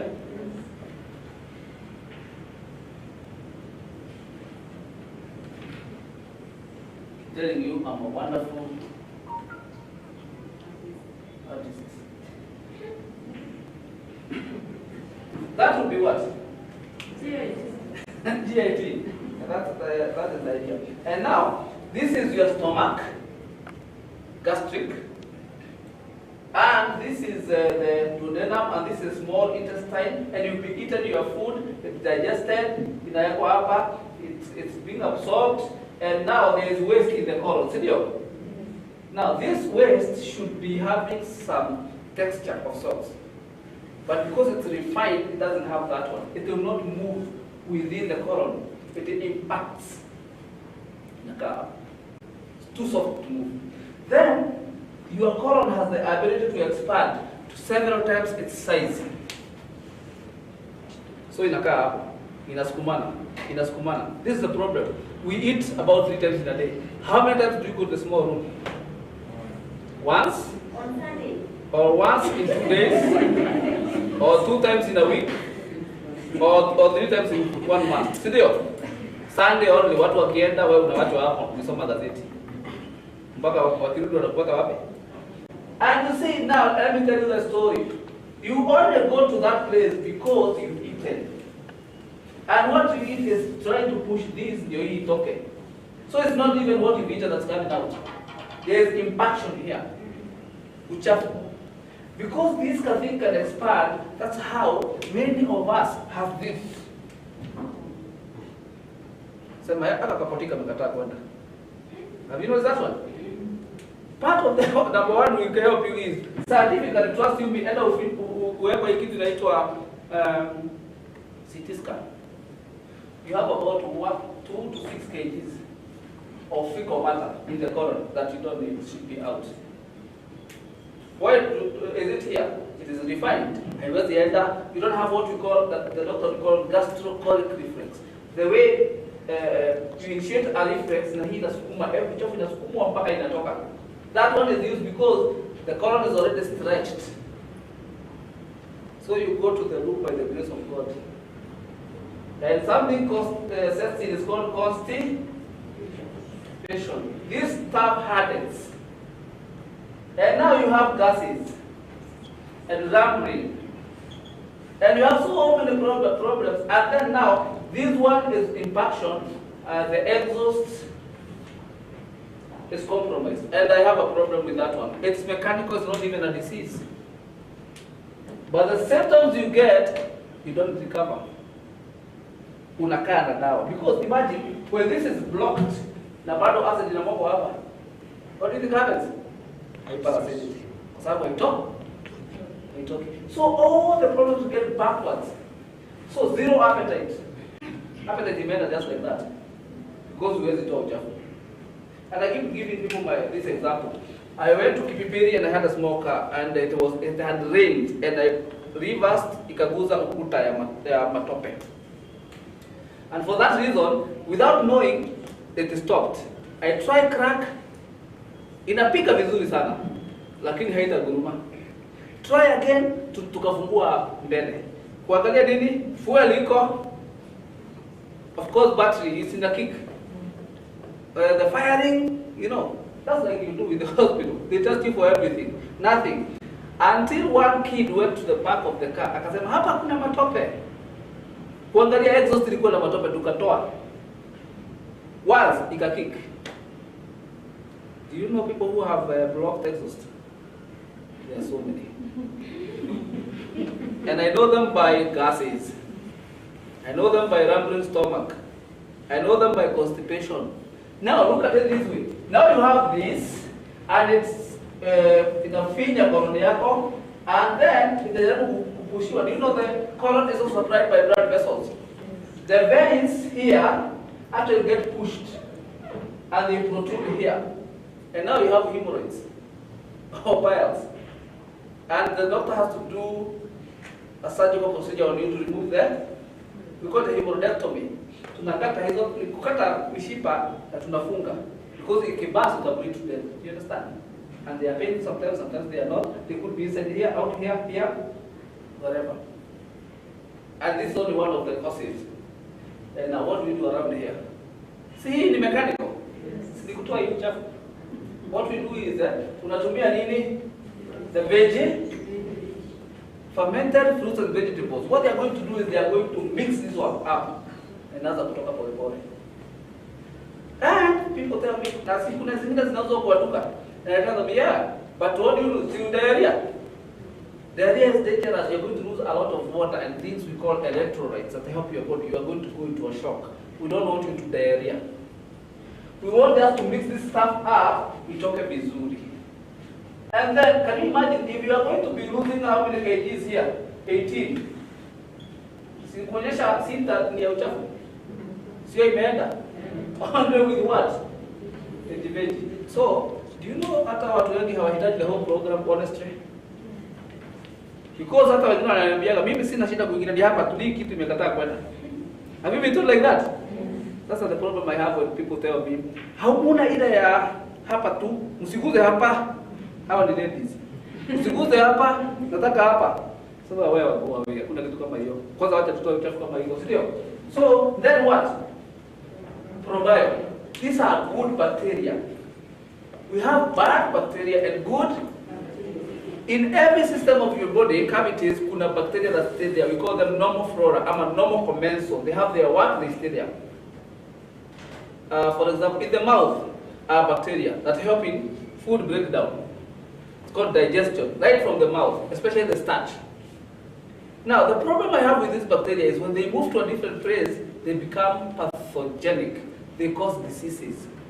Question: Ushaona mtu ameumwa na mwingine akakuwa na kidonda inaoza? Have you seen that one?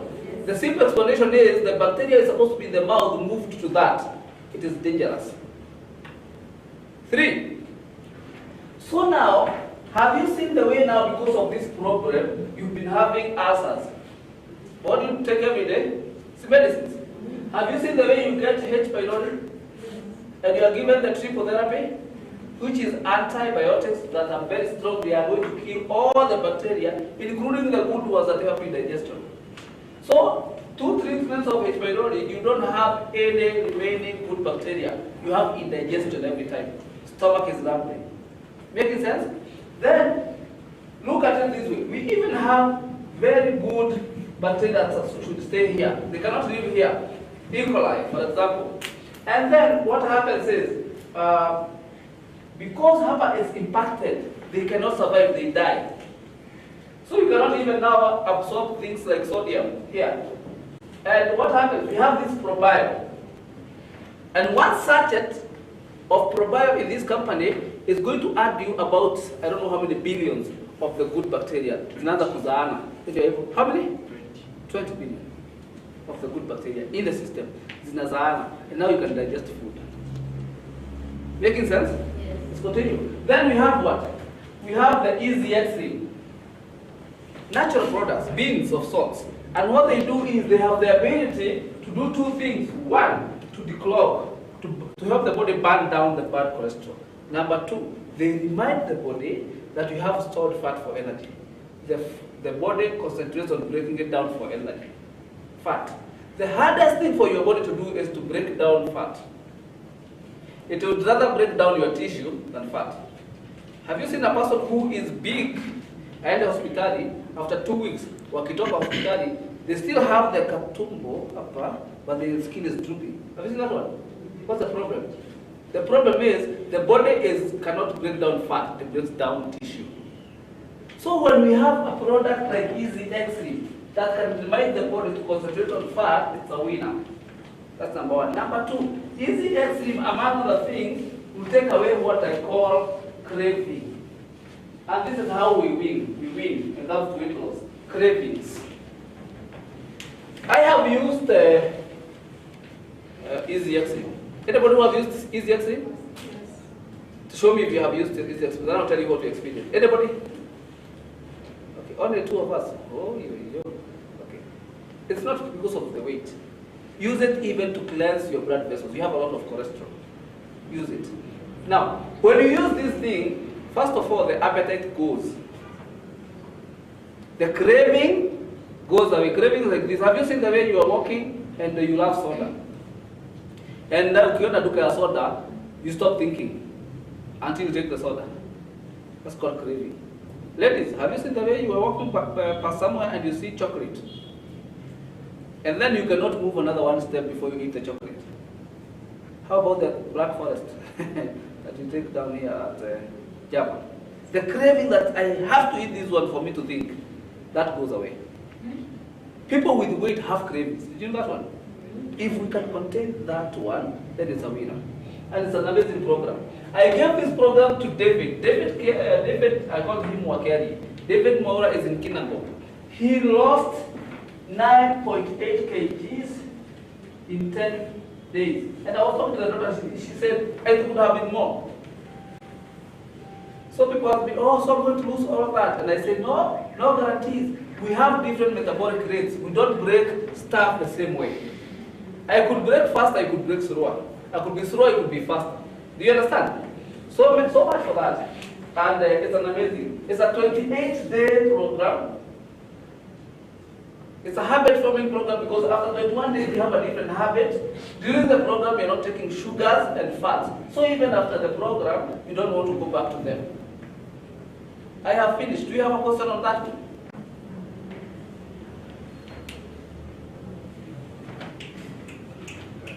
Okay. Anybody who has an experience, they want to tell me what is happening?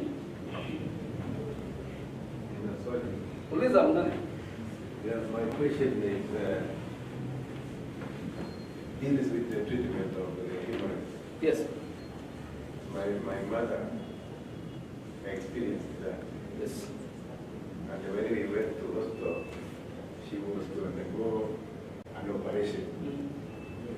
When the corona came, we stopped, we delayed. Yes. So do I carry on with the operation or I take whatever? These things. Si tuache hii kitu inaitwa operation ikuwe the last resort wakati umejaribu kila kitu ikashindwa. Si ndio? That's the whole essence. Wacha tujaribu kwanza because bado hajakatwa hapo hiyo kukatwa. Then we see. If we get well, okay. If we don't, then we try it. Let surgical procedures be the last resort. If you can try something, just try that one. Even your doctor tells you like that. It's not pleasant, si ndio? But now, for understanding from that one, if they have hemorrhoids and other things, it could be because of so many other reasons. But one of them is the fecal impaction in the colon. And of course, the age. Of course, now the laxity of the muscles and stuff. So it's a combination. If we can try and get that stuff of that one, and I'll tell you what to give. One of the things we give, including constipation, the Consti-Relax, is something called Novel Depile. It's a wonderful product that works very well for the GIT. It actually constricts the blood vessels in the colon. Any other question? Yes, sir. This is this. Yes. Okay. How can we treat goiter?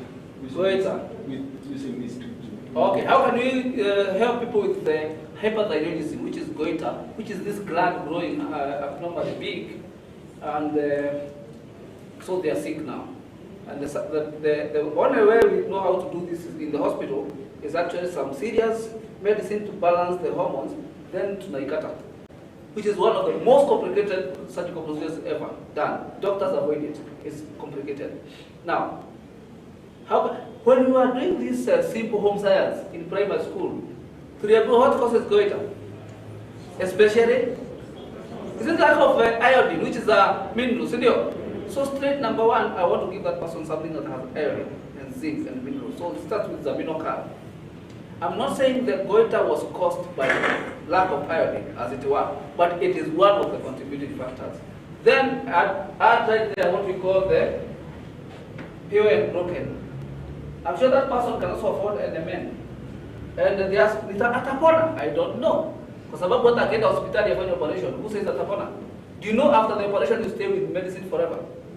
Because the hormones that were being produced by that part that is gone, we have to keep them in balance. Another function, so we start somewhere. I would give them something that has minerals. Then boost the immunity, it's already down. And because of this hyperthyroidism, chances are they have sugars, they have high blood pressure, they have bad mood swings, they have all these problems, they cannot eat very well, they are cutting weight, So if we address that one, then we can see how the body works. Why am I saying this? Because the science is this. We understand that your body does not need medicine. If you give it what it needs, it has the ability to repair it. So So let's introduce the body as much as you can that the body is needing, that we are lacking from the food that we're eating every day. Making sense? So we are going also to interrogate, because I might have to ask you a few other questions about that patient, and you see how to customize that one. Do they still need to keep seeing the doctor? Yes. Yes. Yes. About the project that is working to reduce the cravings, does it work with cravings that have to do with habits like smoking and Yes, all of yes, that? it does. Good question. See, we have people who are struggling with the smoking and the drinking. Sindio? Okay, I don't know so much about this because now that goes direct to the lungs and the brain, but the drinking one, see, unajua ni yule mtu atachapa chupa moja alafu anashindwa. You know, because the ability is not, for anything, it's not there any longer. Yeah, it works. Yes? Okay, I have a question, but I'm asking on behalf of my Yeah. visitor here. Okay, okay. She's asking that she's using insulin. Insulin, right? Yeah. Okay. So she wants something to use instead of using insulin. Okay. Okay, okay, thank you. Thank you for asking that question. I know it is a private, but we can discuss it in safe parameters so we don't embarrass anybody. The point is this: if you're using insulin, chances are the insulin produced by the pancreas is not effective or is not being produced, so you cannot control the sugar. So the doctor gives you the artificial insulin ya kujidunga. How can you help a person like that? I want you to think like this. Again, very simply, your body does not need medicine. If you give it what it needs, it has the ability to repair it. What does the body need to repair itself? Before we even talk about the sugar, do we need the minerals? Yes. So write the mineral right there. Is it possible that our immunity could be a little down right now? Yes. And broken right there. Now the sugars, now this is interesting, the sugars. Do you think we need to use the glucose blocker so the body can only absorb the sugar it needs and block away the rest? Put it there. Do you think about the easy eczema I was talking about? Chances are we could be having some fats that are inhibiting production of the receptors. So even if the pancreas is producing the insulin, then it's useless until you introduce another one. So to make it easy, eczema, and pray hard for her. Then we see after 2 or 3 days if it's going to give us some results. I'll tell you what, I have a friend in Kirinyaga, and this guy is a teacher, very nice guy. He's been on the Renta insulin here at Kujidunga for 20 years. I gave him 2 things. 1, easy eczema. Number 2, cost relax. The sugars had refused to come down from 14. They came to 7. The best he did was from 20 to 14. After only 1-2 days, it was at 7. But then, your body has a funny way of reacting. When you're using our product, just make sure you are unajipima vizuri na una record, because it can also become crazy. Inaweza kushtua kuda hata iko 20 something. It's how the body reacts sometimes before you go to now functioning properly. So if you use our products and you see the sugars, mine were 14, then now they are somewhere 26, don't panic. Expect that can happen. Making sense? Yeah. But yes, we can try. We can try and do something about it. Any other? Yes. Niko na habari. Mama yangu akona Sasa hii ni consultation. Sawa. I'm taking her last so that we talk about money, then we can. Okay. akona diabetes, akona pressure, akona anxiety, na akona ulcer. Hizo ni mingi sana. Sasa amekuwa akienda usiku. 1 week anakuwa mzuri, 1 week anaenda usiku. Naweza msaidia. Tukwambia vile tutakusaidia. So that one is later. We're going to try something. Sindio? Forget. Umeenda kwa nyumba ukaambiwa niulize swali na shida. Allow me to say this, please. Yes. Sorry, I got an interaction here on my phone, but I must say this. Yeah. Last week I bought my grandfather. He's 95 years old. Okay. So, in 2018, he could go, wafunge ng'ombe na rudi nyumbani. 2019, he started, even got paralyzed one side. Yes. Good enough, he can now walk. But he has been having problems now waking up, standing up by himself and walking. I'm so happy. Yeah. You saw me excited, man. Saturday, I bought him Zaminocal and Pure and Broken Ganodama. 2 days, he's telling me he can walk. Whoa, Stand, come on, that's go, exciting. Come back. Okay. I'm not making enough money, madam. So happy for you. Yeah, that's a winner. Thank you very much. Yeah. Bring those people here. Yeah, thank you. Oh, Morgan, that's amazing. I think that's one of the best things I've had in a long time. Sindio? When you have a loved one with this, and not only 2 products, Zaminocal, which is calcium and magnesium and all these minerals, then we boosted the old man's immunity, and it worked. Do you understand? It's not complicated. Just introduce something to the body, will it get to appear behind. Not you. Even a doctor cannot tell you the exact thing that happened, but just two. Now, can you imagine that old man getting an amen? No problem. Utampata Nairobi. Kuangalia kijana kwa wapi, sindio? Is there another burning one, or can I talk about money and finish this story? Money.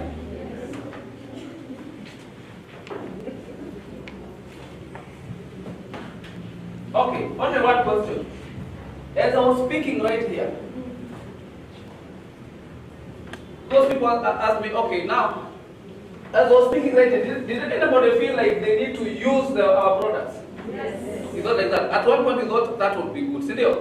Number 2, as I was speaking, if you're like Morgan, do you know of a loved one or a friend or somebody who needs these products? Yes. That's now called selling. Sorry, it is a and this, there is business, guys. A lot of money can happen for. The industry is wellness. Can you see these people are not recovering? Oh, Morgan, your grandfather. Is it that he has never been to the hospital? In fact, we take him there every 3 months. This is what I'm saying. For how long now? Now it started in 2019. So the last 1 year you've been doing that? Yes. But now, only 2 days of taking 2 products and you can see the results. What do you think is going to happen to him in the next 3 months of continuously using the products? Do you see we can actually put the diseases to remission, like we forget them. Sindio? Because of that reason, by the way, Morgan, are you a doctor? No. You're not a doctor. Do you see now what I'm trying to say is you don't have to be a medic or a scientist to deal with what you're talking about. And did you even consult a doctor to see the dosage? Yes, I did. So if your old man is taking around Nakunywa Tatu Badala ya Mbili, what will happen? Nothing, because these are not medicine. They are not side. Making sense? So all of us qualify for this. So that is why I want us to make money using this method. And the method I want us to think hard about is network what? Marketing. And by the way, you are complaining about COVID-19 and people losing jobs and money, and then you hear network marketing and you block. I'm getting worried now. Because you see, it's the only thing that can survive a pandemic like this. They said we are going to be having COVID for how long now? The next what? They're not even sure. They're saying maybe 2 years or 5 years. If people have lost jobs now, do they have to wait for another 5 years to look for jobs? Can I tell you what? This team has made the highest amount of money during COVID. We can bypass COVID, by the way. It's not hard. Trust you me. And during COVID, some of us are going to be 7-figure income earners, and we can show you how to do that. And by the way, I'm going to show you a business that you are going to start with the minimum amount of money imaginable until you say it's too good to be true. And then if you do the work, put in the work, you can become a millionaire. Number 3, I'll show you a business where you don't need overheads. I'll never tell you to open a shop. No. I just want you to work on yourself. Ile pesa ungenunua shop, nunua matunda ukule. Ile pesa ungelipa kajo, nunua kiatu. You understand? Ingeweka kwa wallet because you need to go to Nyeri and talk to a friend and come back. Ama namna gani? Those are the overheads you get around here. Then what? Then this is you. And I want you to come and join this company direct. You are not joining the person who brought you here. They did their work when they brought you here. If you want to take this life up, join the company called what? Do you have what? I have been to two other companies and I was very good at them with them, but this is way much better. I have the money I've gotten in 9 months in this company. Actually, in the 9th month, 30 days. The total of that money I never made in the other 2 companies combined all those years. Now, This is you join this company. How do you join? Okay, I need to actually tell you who is. You might be to tell you who is calling. Because it's important for this business. Okay. You. I don't want to use you. I want to use a name of a guest, which is voluntary here. Tell me your name. If it's okay, I can use your name here as an example. A guest. You said it first. Your name is? Who? Faith. Faith. I forget the other one. Alright. So it is like Faith. Thank you very much. We just appreciate Faith for. And we're going to just imagine that is you. And what you do is you come sit down, listen to what we are doing, and decide I can do that. And you don't have to understand so much. You just have to get the idea that this can be done. See there? Because you cannot get it in a day. It is a lot of work, information, and it's graded. You hear this, bit by bit. So now you come here, and after what I finish, the person who brought you here is going to actually give you a certain form. Fill the form. It's called application form or registration form. It gets your data, the information, your name, number ya simu, email address if you have any, all those things. And then what? So now you have come in. How to do it is, you need a minimum of what? $50. You come up 5,000. And I said it's minimum. You can do more if you want. And the more the better, as you shall see. And 5,000, this is how they divide it. 2,100 goes to registration. And registration, the first thing you get is a PIN. Can you see people with some PIN around here? It's basically branding, it's identity. Then there is a card you get. And the card you get has a number. And this number is how the company will know you by. They are going to keep a record of whatever you use. If you ever sell, they're still going to keep a record. Because they are going to pay you end of the month. Depending on what you have used, not have been sold. Now, and sorry, can I see anybody raise up their card?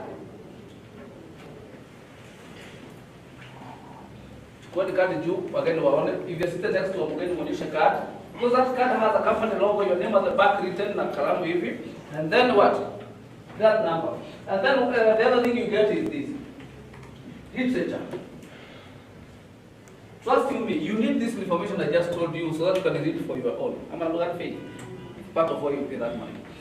Then, you're also going to actually get some sample of a product called what? Elements now. They actually give us depending on what is coming in the market. When I came in, they gave me, in September last year, they gave me Concepts coffee. And they gave me 10 sachets of this. Small sachets. And I did the first mistake that everybody makes. I don't think it's a mistake really. But I got one here, it was tasting nice. I was excited because unakata hii kitu unaweka kwa maji moto, unakoroga unakunywa. That was fascinating. So I went to the house and I did the same in the evening. 8 p.m. Cordyceps. Koroga. My friends, I slept at 4 a.m. The usingizi ilipotea kabisa. You try kufinya macho, nothing. Mpaka unakaa chini sasa. Okay, but now I can take it in the evening and still sleep. But when you're starting, it kind of awakens you. Anybody who has suffered like me? You know, how can you know what I'm saying? So these things we do in the morning. And you see there are 3 different coffees. It will be a story of another day, but I love these coffees really. They're very nice. Now, the other thing you get, Faith, is the ability to track your business. And you only pay 21 once. How do you track? You need to be seeing who is in your business because you're going to have a network in your team. And you can access that one from your phone, wherever you are at. You want to see how much you've bought, how much the people you brought in have bought, how much you've been paid, what steps you've hit. You can tell that one, it's called tracking. And if you have ever seen these businesses where they do the tracking, they're looking for tracking, you know tracking is very expensive. Like I do some things online and there's this company called ClickMagic. You can check that one later on Facebook. ClickMagic is, they give you the software and then you can track your business and see how the campaigns you do on Google or on Facebook are doing. We pay about 2,000 and something every month. So when it's one time and you never pay again for that kind of a thing and you can make a lot of money, this is well worth it. Si imebaki ngapi sasa from 21 to 29? Unakuwa device. Faith, you might want to start using our product and we advise you. Because when you come in, see how you sana, sindio? People even ask me, "Nianza na gani?" I tell them, Consti, I have used Consti Linux several times. Who else here have used Consti Linux? Okay, put it down. Who here is a distributor? Where did you put it down? Okay, now I ask. Now I have counted. Who have used Consti Linux? Half of you have used Consti Linux. The rest? Do you know it is evil for you to sell Consti Linux when you've not used it? Because you are carrying about to what? Sindio? Now, sasa kama hujui the effect mtu sikia, utauza kweli? So let's start by buying from. So that's why we say, namulikia hata kama mkununua hii. Okay, two. The other thing you get is now a device. Try our soap, the Anatic. This goes for 2250. This goes for 180. Also try what? Dr. TS. About the memo, which goes for. See your pesa. You are already in and you're now a distributor. The word you'll be hearing is distributor. And I want you to understand this one. The business that we all know is conventional. Here we saw from consumer, from manufacturer here, consumer here to manufacturer here, are people we call the middle. And these people become rich out of the consumer's money. Let's talk of a bread. I give an example. See, half of 150 bob. Did you know I'm told by people who work in these places, hata labda ijafikisha 20 from the Broadways for example. Lakini siku kuna mtu akaduka na lazima atengeneze faida. Na wa wholesale, wa distribution. Has anybody ever seen this on TV? The advert. See, a lot of, now 30 shillings has gone from you for ordering the bread. How about mafuta ya kupikia? How about unga? How about the rice? How about all these things? You see, you pay for these people to become rich, about unalipa serikali taxes. Isn't that what happens? So now, I have one question. Do you think you'll ever get a chance to be buying the bread from the Broadways? You'll never, because that business is the way it is. That is conventional business. What happens right here is we make you join direct there, and we call you what? Distributor. And then we give you a chance to make the money that was otherwise going with these people. All of them. Because you have done that work. By doing a different marketing called what? Network what? Network marketing started back in 1930s in the US. It has been a new phenomenon around here. People have not understood it. Today, if you go to the United States, they are teaching network marketing in the university. Bado sisi hapa haijakuja. If there's an industry that is making the highest number of millionaires in the world today, it's network marketing. But I tell people what? Do it professionally. This is how you do it. If you do it right, it's fun. If you don't have the details, it is terrible. You're always stressed because people reject you. People say, "You kitu, well, kulikuwa na ingine." You understand? But there's a way you do it, and I'll be teaching you these things. It will be fun. We are going to have fun along the way. Hakuna kitu inanifurahisha kama hii. By the way, can I teach you how now to turn things around so that badala ya kutafuta watu wakutafute? Okay, for you that to happen, the first few months, they are going to be tricky. You are going to need to put a lot of work. But right now, let me tell you, for example, how I did. Faith, when you come in here, I know you want to use and sell. That's okay. But you did not come here for those things. Trust you me. If you're like me, you want money. Question is, anybody here, how much money do you want to make? The reason I want you to do network marketing is because you have a chance to make more money than you can make with any other industry out there. So this is where you don't constitute yourself. When you tell me 20,000, I know you can make it anywhere else. You can go to the combine and sell a few things and make 20,000. So that's not what I want. I want you to make money that you cannot make in employment. So that will be about how much? 5 million.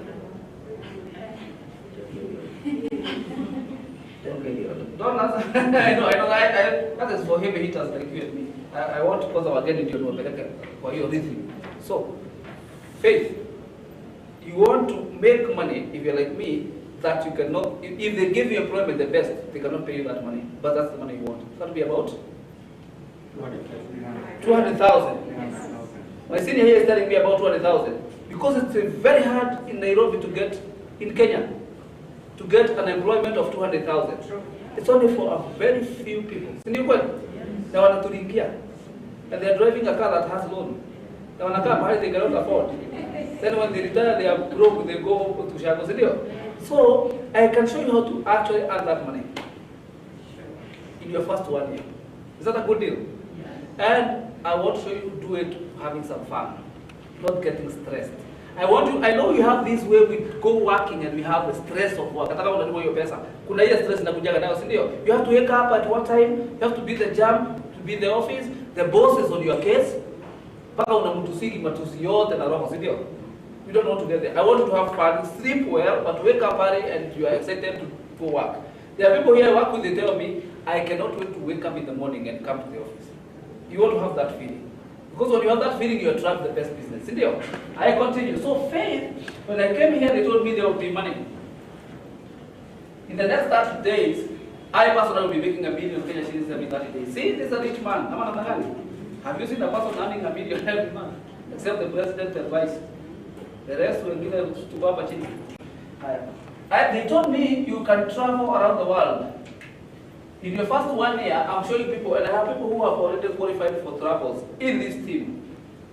They told me every 1 year, you'll be driving a car. Every 1 year, you hit the target, there will be a car. Okay, they don't give you the car. They put the money in your account. So, because common sense is like this, if you have a car, after 1 year, itakuwa imezeeka kweli? So you don't have to actually buy that car. That money can go to another project. And there are two types. They can give you 1.25 million or 2.5 million depending on the targets you have hit. Then they told me this. After every 5 years, they will put you in a pool if you hit the targets, and you can now afford what? A villa. And what's a villa? Nyumba kubwa. That's the definition there. And then the question is this. This is for Faith, but also for all of us. Who would like this deal? A lot of money? Who would like to travel around the world? How about a new car or money to buy a car every 1 year? How about a villa? Now, let's talk about a villa. Let's start here. Where do you want to do your villa? This is where I have a problem with people here. Villa. Sasa you want a villa. Big house. Where do you want to do it? Kuna watu kwa Faith wananiambia Kamulu. And I'm like, no! You don't do a villa in Kamulu. Malindi is a little, because it's changed, sindio? This key house wacha ikuwe pahali tu kuna wale watu wako na vitu kama hizo. Kwani ukienda si utakuwa target? Ukienda kuweka hapo kaburu ni sawa, hata tuko na mabrota hapo, lakini si utakuwa target. Ati hiki kinyumba watakuwa natoka pande hii, utapiga kanuni peke yako, wanakusaidia kupiga tu. Na wanabeba, ama namna gani? Okay, so now if you want these things, one question. Faith. Do you know your friends that can also like this deal? You know, you have them? Those are the ones I want around here. And this is what I want. And I want you to see the difference. I know when you were talking, did we talk about giving people help? For many of us here, when I teach them this, I tell them to bring me people, they bring me the patience. You see the difference? You can bring in a patient here, or you can bring in a person who wants this thing when you're after the patients. Which is easier? See, they are what? Okay, so now, Faith, I want you to bring me at least the fastest way possible, 5 people. In your first 1 week, go remember the story. 1, 2, 3, 4, 5. To write your first 5. I call them soldiers. First line. How you are you? By the in network marketing, we call them legs. It's leg 1, leg 2, leg 3, leg 4, leg 5. Lakini Faith haujui watu wanana peke yao. Ukipata wengine utaweka wapi? Don't worry. The science goes like this. If Faith, you bring these 5 people, 3 of them will be better than you. So these 3, I don't know, but many of these, they want more money than you want. You will. Others are hungry for travels. Others love the best cars. Others want those big houses anywhere in the world. So they are going to come with their own. You get the picture? Like everybody joining is doing what? Using kidogo and doing what? Do you see the business? I know it's these money things that you want, but you cannot sell the air. They are using some products. They are selling. People tell me, I cannot sell. Let me tell you how easy it is to sell. Look at Vogan. Do you know umepatia huyu mzee, umefungulia floodgates? Because he will not stop talking. Ataambia marafiki zake, nimepewa dawa ngapi? Nimepona. And they can see him walking. Unafikiri yeye anasema aje? Ambia huyo kijana hata mimi aniletee? Selling. So people tell me, how am I going to sell? I say, you are doing it wrong. I said people will be looking for you, they will. I did like this yesterday. There was a list of car awardees, the people who have gotten the car in the company. The company did a very good poster. And what I did is I put mine on Facebook. How do you hear a bit sasa iko hapo? When like 20 of them are asking, hii kitu sikuje unionyesha vile inafanywa? You can go to Facebook, Albert Githinji, and check. You are going to see them. Kwa sababu wameandika hapo. Lakini ukiangalia hii box hapo ndio kuna maneno. Nasema niko Karatina. I need to do these things. You could unionyeshe. You understand? Why? Because people don't join the company. People join you. If you can show them some results that they would like, they are going to join you. This is the journey we are going to do together. And that's why I said, ukianza, hauna your car award. So, we have to use something else. Then this is where you use her story. Use his story. Use my story. I have seen, I cannot tell you, but I have seen people in Mombasa, I have a team in Mombasa, they have taken all the photos that I have. They put on status. Yes. You know, so another, who ni nani? This is the guy who's showing us how to do this business. See, he has been awarded. They're like, I think I want to do that with you guys. Until your story becomes, use somebody else's story. But make sure you also become, because they're also watching to see how ama pia wewe uko ndani. Ama namna gani? And then what happens is, Faith, when you have paid the 5,000 or more, we call you a 2-star. We call you what? A 2-star, and that's how it starts. And ile kazi utakuwa umefanya hapo ya kutumia na kuuza kidogo, watakulipa 5 pa. Lakini sasa huyo atakuwa 2-star. Na huyu na huyu na huyu na huyu. Si ataambiwa kama sio huyu hawa wangejua. Ile kitu yote imetoka haingetoka kazi yake, kazi ya huyo. Lakini kama sio Faith, kuna mtu amejua? Kuna kitu kilikuwa imeuzwa? Faith amefanya kazi. She's supposed to be paid. It is network marketing. Analipwa for herself and for every person who has bought something, there's a shilling for her. Sneha amefanya hii kazi. Even they are advertising. We have a system. And now we call you a 3-star. But I utalipwa na 9 pa. I keep telling people like this. Zig says like this. If you help enough people get what they want, you'll automatically get what you want. So now, Faith, it's you now to be the leader and work with these people. So it means you have to learn faster. That's also my story faster. Because najua vile mtu hapa. Si lazima tushinda tukienda kwake. You can help these people. They trust you more than they trust the person they don't know. You understand? So the personal growth is very important here in a hurry. And then what? You can sort them, but we are doing it as a team, don't worry. And what happens is this. Utakuta they also want to become 2-star and lakini si wako timu yako. You become a then and here we call you a leader. And as a leader, this is where the game starts. Here you are paid at 13%, 17%, 22%, then 28%. 28% is very good. That simply means, if Faith you sell products worth 100,000 personally, you're going to make the profit. But the company will pay you 28% of it. Still come at 28,000. Yes. So that's good money. Yes. But I want you to look at it like this. Faith, let's assume you are now a 5-star. 5-star nalipo na nini? So utalipwa 17% ya ile kazi yako umeuza hapa. Sawa? But let's say you brought number 1 and now they are 4-star. Wao nalipo na nini? The company starts paying this one, not you. Huyu akilipa 13% na Faith alikuwa analipa 17%, Faith you are going to be paid with the difference between 13 and which is now what? 4%. You understand? So from all that work there's 4% for you. Na sema huu ni 2 star analipa na 5%. So after Faith amelipo yake na wewe amelipo yake, the difference between 17 and 5 is what? It's 12%. Nalipo 12% hapo. You understand? That's why it's called multi-level marketing. It simply means many levels. And you're paid with it. It's a model of network marketing. People don't understand. They just throw away the word MLM. Me, I don't do MLM. And they are broke. They cannot buy themselves a coffee, but they don't do MLM. What is the problem with people? Information. You understand? It's the most powerful thing here. Because huyu hakuangalii amelipwa yake. Lakini kwa sababu amelipwa, si wewe ndio unamleta. Just make sure you are above them in percentage, you're going to get the difference. Na sio lazima wewe uwe ndio unafanyia kazi, hata hakujui labda. Jackie, when you are away, when you went out, I just told them, Pastor Chris today sponsored a person who is crazy in South Africa right now. That's her business. She doesn't have to know that lady, but that lady is moving guys in South Africa and Nigeria. Why is that happening? Because she came in, she brought a person who goes to Pastor Chris. Pastor Chris is in Pretoria right now, putting in the person. The mistake could be when you don't start. Because the business that would have happened here will never happen. Question, Faith, when you get another person, where do you put?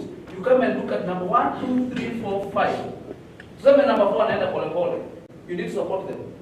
Unaleta mtu unaweka hapa chini ya huyu. Unakuwa the sponsor. And they become the app. Ambia nilikuwa nimekuambia utafute watu 5, nimekuwekea mmoja. Tafuta wao wengine 1. Si hiyo ni support. But guys, sasa hii ya distributors wao wako ndani. Tafadhali usikuwe na mtu mwekee line ya kwanza hapa, hiyo nyingine hapa, hiyo nyingine hapa. Don't do that one. Tuko pamoja? Tuchekea moja tu kienda chini. Ndio kama hatafanya asifanye, na kama atafanya atakuwa rake kwa sababu atakuwa na timu huko chini. You understand? So for me what I do is for every leg. Okay, I have 5 legs. They are very crazy. All of them are working, they don't need me. But there is one leg that I'm growing. Kakienda wapi? Because Faith, this person you brought here can sleep. You know that this one unazata mtu alale. The people tell me here, and nikileta mtu alale nitafanya aje? So now you know what to do. Put another one under them. Wacha walale. Na huyo akilala? Put another one where? Na huyo akilala? Keep putting until you see a person with a vision that they want this one. That is the one you will be working with. Huyo hata ndio ataamsha hawa. Na wasipoamka wacha walale. Bado pesa inakuja kwa. It's easy. Not complicated.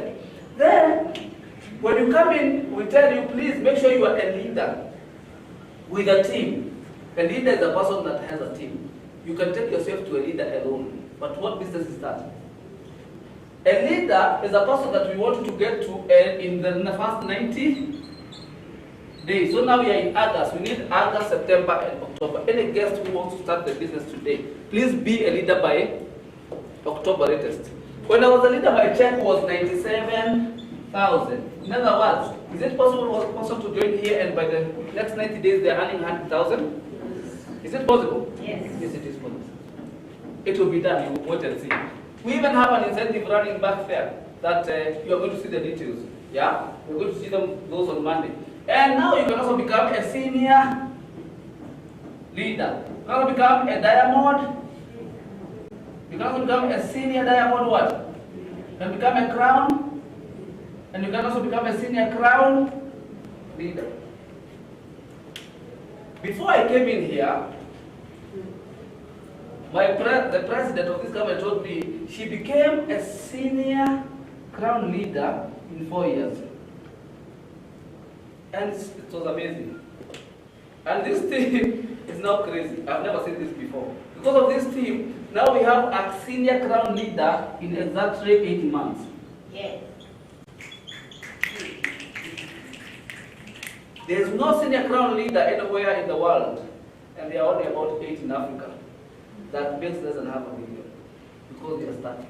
Because when you help these people become leaders, that's how you go up. Now supposing they have their own leaders under them and they work with them every day and under them. See, what happens when you start and don't stop working, it will happen for you. The mistake people do is not to start. And guests, the first step is not even here. It is where? Can I see my 2 stars? Before I recognize the 2 stars, allow me to do this kindly. I know Jeroge has been standing here. I always know he's tired by the way he changes how he's looking. He always changes the face and I know he's tired. And I want to say for my Facebook Live audience and the YouTube audience, thank you very much for being with me. I'm signing off. And hit our inboxes, we do the business together. Thank you very much.